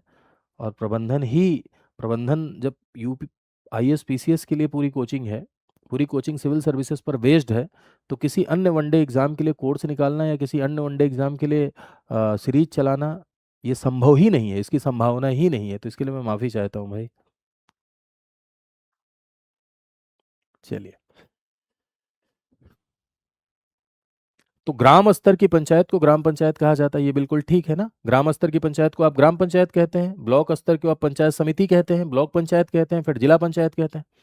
द चेयरपर्सन आप ग्राम पंचायत का चेयरपर्सन कौन है? अरे भाई, ये ग्राम प्रधान, देखो ना बुलेट से चलता है, हाँ, दुपट्टा बांध के। ग्राम प्रधान, इसी को सरपंच कहते हो आप राजस्थान में। नाम अलग अलग हो सकते, देखो नामकरण भी ऐच्छिक प्रावधान में आता है, नाम बदलना भी ऐच्छिक प्रावधानों में ही आता है। मुखिया बोलते हैं आप। तो कहा जा रहा है कि सभी राज्यों में प्रत्यक्ष रूप से चुना जाता है। जरूरी नहीं है कि सभी राज्यों में प्रत्यक्ष रूप से चुना जाए। उत्तर प्रदेश में प्रत्यक्ष रूप से चुना जाता है, लेकिन सभी राज्यों में प्रत्यक्ष रूप से चुना जाए, क्या ये जरूरी है क्या? क्योंकि ये ऐच्छिक प्रावधान है भाई ना, ऐच्छिक प्रावधान है तो ये जरूरी नहीं है। गलत काटो इसको। ग्राम पंचायत का कार्यकाल कितना होता है? 5 साल। चुना जाता है, नहीं चुना जाएगा। Will elected directly by people in all state. तो ये ऐच्छिक प्रावधान है, ये जरूरी नहीं है। अप्रत्यक्ष या प्रत्यक्ष दोनों हो सकता है, राज्य विधानमंडल डिसाइड करेगी। तो फर्स्ट एंड थर्ड इसमें क्या हो जाएगा? आपका आंसर हो जाएगा। पीसीएस प्री एग्जाम के नाम से करा दिया? अरे भाई, तो चल तो रहा है, करो ना, पीसीएस प्री के नाम से ही तो सब चलता है। सुबह का 20 मिनट शो जो है वो देखा करो, सुबह 7 बजे का 20 मिनट शो देखा करो, पॉलिटी कहीं भी आती हो, क्लियर रहेगा। चलिए, कंसीडर द फॉलोइंग स्टेटमेंट, निम्नलिखित कथनों पर विचार कीजिए। The chairperson of the panchayat at the district level is elected indirectly. जिला स्तर की पंचायत के अध्यक्ष का चुनाव अप्रत्यक्ष रूप से होता है, पहला। दूसरा, जिला परिषद functions under the control of the central government. जिला परिषद केंद्र सरकार के नियंत्रण में कार्य करती है। जिला परिषद पंचायती राज व्यवस्था का सर्वोच्च स्तर है। तो देखो, पंचायती राज व्यवस्था में एक विलेज लेवल, एक ब्लॉक लेवल, एक डिस्ट्रिक्ट लेवल, ग्राम स्तर, क्षेत्र खंड स्तर और डिस्ट्रिक्ट स्तर। तो जिला स्तर की पंचायत के अध्यक्ष का चुनाव अप्रत्यक्ष होता है। मैंने बताया था ना, ब्लॉक और जिला स्तर का जो अध्यक्ष होगा वो कैसे चुना जाएगा? ब्लॉक का अध्यक्ष वीडीसी मेंबर के द्वारा चुना जाता है, और जिला का अध्यक्ष जिला पंचायत सदस्य द्वारा चुना जाता है। तो दोनों का अप्रत्यक्ष चुनाव होता है, और ये बात अनिवार्य है कि भाई ब्लॉक लेवल पर और जिला लेवल पर अध्यक्ष का चुनाव कैसा होगा? अप्रत्यक्ष होगा। ठीक है। जिला परिषद सेंट्रल गवर्नमेंट के नियंत्रण में? नहीं भाई, गलत हो जाएगा बिल्कुल। जिला परिषद पंचायती राज व्यवस्था का सर्वोच्च स्तर है, सही हो जाएगा। तो B is your right answer. First and third आपका क्या है, सही है।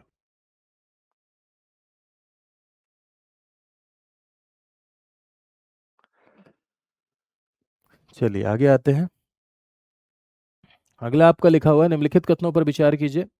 पंचायतों में अनुसूचित जाति और अनुसूचित जनजाति के लिए सीटें आरक्षित हैं। आरक्षण उनकी जनसंख्या के अनुपात में होता है। यह आरक्षण केवल ग्राम पंचायतों पर लागू होता है। एससी एसटी के लिए जनसंख्या के अनुपात में पूछ रहा है भाई ये, बताएं।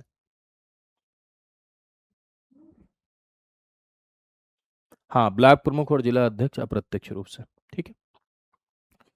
तो पंचायतों में अनुसूचित जाति और जनजाति के लिए सीटें आरक्षित हैं, ठीक है, बिल्कुल सही लिखा हुआ है। एससी एसटी के लिए सीटें आरक्षित हैं। 243 डी के तहत जनसंख्या के अनुपात में आरक्षण मिलेगा और अनिवार्य होगा, अनिवार्य होगा जनसंख्या के अनुपात में आरक्षण, तो सही लिखा है। जनसंख्या के अनुपात में ये भी सही लिखा हुआ है। केवल ग्राम पंचायत में लागू होता है क्या, ऐसा है? नहीं, ब्लॉक में भी लागू है, जिला में भी लागू है, नगर पालिका में भी लागू है। केवल की वजह से यहाँ भी मामला गड़बड़ा गया, इसलिए केवल ध्यान दिया करो। कजरोटा कॉन्सेप्ट हर जगह लग रहा है, ठीक है। हाँ, केवल वाला, लेकिन जरूरी नहीं हमेशा केवल वाला गलत हो जाए। कुछ लोग तो कजरोटा कॉन्सेप्ट को ऐसे रट लेते हैं, जहां केवल दिखता है वहां गलत काट देते हैं स्टेटमेंट। नहीं भैया, हमेशा नहीं गलत हो जाता है, कभी गलत होता है, कभी कभी सही भी होता है। जहां केवल लगा है, बस केवल जहां लगा है वहां ध्यान से पढ़ना है, इस बात का ध्यान रखना है आपको, वहां ध्यान से पढ़ना है।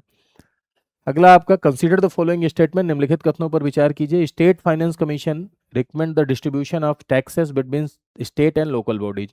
राज्य वित्त आयोग राज्य और स्थानीय निकायों के बीच में करों के वितरण की सिफारिश करता है, ठीक है। दूसरा कह रहा है कि राज्य वित्त आयोग की सिफारिशें राज्य सरकार पर बाध्यकारी होती हैं, स्टेट गवर्नमेंट पर बाध्यकारी होती हैं। राज्यपाल राज्य वित्त आयोग की रिपोर्ट राज्य विधानमंडल के समक्ष रखता है। देखो, राज्य वित्त आयोग की बात हो, 243 आई के तहत स्टेट फाइनेंस कमीशन का गठन होता है। सामान्यतः राज्यपाल के द्वारा स्टेट फाइनेंस कमीशन का गठन किया जाता है प्रत्येक 5 वर्ष में, ठीक है। राज्य वित्त आयोग का मुख्य कार्य यही है कि स्टेट और लोकल गवर्नमेंट के बीच में रेवेन्यू डिस्ट्रीब्यूशन, साथ ही साथ लोकल गवर्नमेंट की वित्तीय स्थिति की समीक्षा करना। क्या? लोकल गवर्नमेंट की वित्तीय स्थिति, फाइनेंशियल जो कंडीशन है उसकी समीक्षा करना है। तो राज्य वित्त आयोग राज्य और स्थानीय निकायों के बीच में करों के वितरण की सिफारिश करता है, ये बिल्कुल क्या है, सही है। दूसरा, राज्य वित्त आयोग की सिफारिशें राज्य सरकार पर बाध्यकारी होती हैं, स्टेट गवर्नमेंट पर बाइंडिंग होती हैं, ये गलत हो जाएगा, बाइंडिंग नहीं होती हैं, ये परामर्शदात्री संस्था है, इसकी सिफारिशें बाध्यकारी नहीं होती हैं। राज्यपाल राज्य वित्त आयोग की रिपोर्ट को राज्य विधानमंडल के समक्ष रखता है, बिल्कुल सही लिखा हुआ है। राज्य वित्त आयोग अपनी रिपोर्ट राज्यपाल को देगा, राज्यपाल राज्य विधानमंडल पर रखेगा, फर्स्ट एंड थर्ड ठीक है। ऐसे ही यूनियन में आप देखते हैं कि एक वित्त आयोग होता है 280 के तहत, जिसका गठन राष्ट्रपति करता है, जिसमें एक अध्यक्ष होते हैं और 4 सदस्य होते हैं। और संघीय वित्त आयोग का काम क्या होता है? संघीय वित्त आयोग का काम ये होता है कि केंद्र और राज्य के मध्य रेवेन्यू डिस्ट्रीब्यूशन की सिफारिश करना, यानी सेंटर और स्टेट के मध्य राजस्व वितरण की सिफारिश करना, केंद्र और राज्य के मध्य रेवेन्यू डिस्ट्रीब्यूशन की क्या करना, सिफारिश करना, राइट।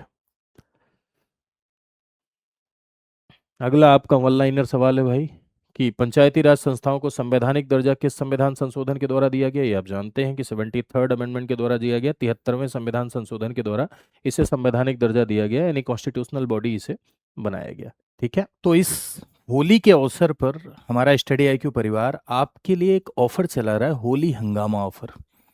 मेरे भाई, इसके तहत आपको सारे के सारे ऑनलाइन कोर्सेज पर फ्लैट 50% का डिस्काउंट मिल रहा है। आप लोग सोच रहे होंगे कि अभी तो दूसरे कपड़े पहने हुए थे, अब दूसरे कपड़े में कैसे आ गए? तो देखो, जो वीडियो अभी चल रहा था वो प्री रिकॉर्डेड था, पहले से था रिकॉर्डिंग, ठीक है। और इस समय होली की छुट्टियां चल रही हैं, तो लक्ष्मीकांत में मुझे इन्हीं टॉपिक्स को पढ़ाना था, वो पहले से रिकॉर्डेड था, तो इसलिए उसे प्ले किया गया।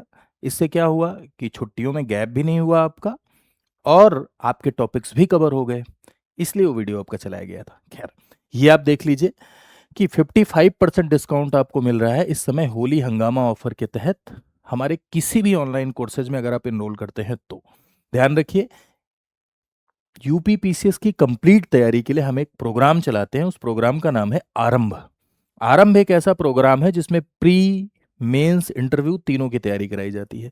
ये एक फाउंडेशन बैच है, लाइव फाउंडेशन बैच है, जिसमें आपको पूरा का पूरा कंप्लीट पढ़ाया जाता है। कंप्लीट सिलेबस आपको पढ़ाया जाता है। प्री और मेंस के लिए 1100 प्लस घंटे का लाइव सिलेबस पढ़ाया जाता है और इंटरव्यू गाइडेंस प्रोग्राम पूरी तरीके से फ्री दिया जाता है। अगर आप इस समय 50% का ऑफर का लाभ उठाना चाहते हैं, सॉरी 55% का लाभ उठाना चाहते हैं, तो आप ये कोड लगाइए VL Live। अगर आप ये कोड लगाते हैं तो आपको 55% का डिस्काउंट मिलेगा। ठीक है, हर फैकल्टी का अपना अपना कोड होता है भाई, आप किसी का भी लगा सकते हैं, चाहे आप मेरा लगाइए, चाहे आप योगी सर का लगाइए, सुमित सर का लगाइए, विवेक सर का लगाइए, बस अध्यापकों का ही कोड लगाइए, क्योंकि उसमें आपको मैक्सिमम डिस्काउंट मिलता है। थोड़ा सा इसके फीचर के बारे में बातचीत कर लेते हैं। देखिए, दो तरह के कोर्सेज हमारे यहाँ आरंभ में होते हैं, एक होता है गोल्ड और एक होता है प्लेटिनम। गोल्ड और प्लेटिनम में डिफरेंस क्या है? गोल्ड में आपको 1100 प्लस घंटे की क्लासेस मिलती हैं, इंटरव्यू गाइडेंस प्रोग्राम मिलता है, मेंटोरशिप मिलती है, 2 साल की वैलिडिटी मिलती है, करंट अफेयर मैगजीन मिलती है। वहीं प्लेटिनम में गोल्ड वाले सारे फीचर तो मिलते ही मिलते हैं, साथ ही साथ एक फाउंडेशन कोर्स, एक एनसीईआरटी कोर्स, एक प्री का कोर्स, एक मेंस का कोर्स एक्स्ट्रा मिलता है। ध्यान रखिए, आप जाइए studyIQ.com पर, मोस्ट पॉपुलर ऑनलाइन कोर्सेज में जाइए, स्टेट पीसीएस पे क्लिक करिए, उत्तर प्रदेश पे क्लिक करिए, और उत्तर प्रदेश पे क्लिक करने के बाद आप ये देखेंगे कि ये देखिए आरंभ 21 लिख के आ रहा है। इस पे जब आप क्लिक करेंगे तो कोर्स के बारे में पूरी की पूरी डिटेल आप पढ़ पाएंगे, गोल्ड और प्लेटिनम में क्या डिफरेंस है ये आप जान पाएंगे, डाउनलोड करके सारा का सारा फीचर आप जान सकते हैं। साथ ही साथ एक नंबर है 9289996923। ठीक है, नंबर मैं फिर से नोट कर दे रहा हूँ, स्क्रीन पे चल भी रहा है आपका, 9289996923। इस नंबर पे यदि आप कॉल करेंगे 9289996923, इस नंबर पे अगर आप कॉल करेंगे तो आपको पूरी की पूरी कंप्लीट जानकारी मिलेगी। इस नंबर पे आप कॉल करिए, मेरा नाम बताइए, आपको फ्री में पूरा समाधान मिलेगा, जो भी आपकी क्वेरीज होंगी वो सॉल्व होंगी, पूरी की पूरी जानकारी आपको मिलेगी। साथ ही साथ अगर आप खुद से पूरी जानकारी चाहते हैं तो आप देखिए यहाँ पर आप डाउनलोड करके सब कुछ जान सकते हैं। फिर आप जाइए वाई नाउ पे, बाई नाउ पे आप जाएंगे, मोबाइल नंबर इंटर करिए, ओटीपी इंटर करिए, और यहाँ पर एक कूपन कोड अवेलेबल पहले से लगा हुआ मिलेगा आपको, होली, जिसमें आपको 48% का ऑफ दिखा रहा है। इसको मत लगाइए, आप लगाइए VL Live। VL Live अगर आप लगाएंगे तो आपको 55% का डिस्काउंट मिलेगा। तो इस तरह से डिस्काउंट को अवेल करके आप कोर्सेज में एनरोल कर सकते हैं। Thank you so much. बढ़िया से होली मनाइए, होली की ढेर सारी शुभकामनाएं आपको, और कोर्सेज में अवेल करिए, अपनी तैयारी को और भी बेहतर बनाइए। नमस्कार।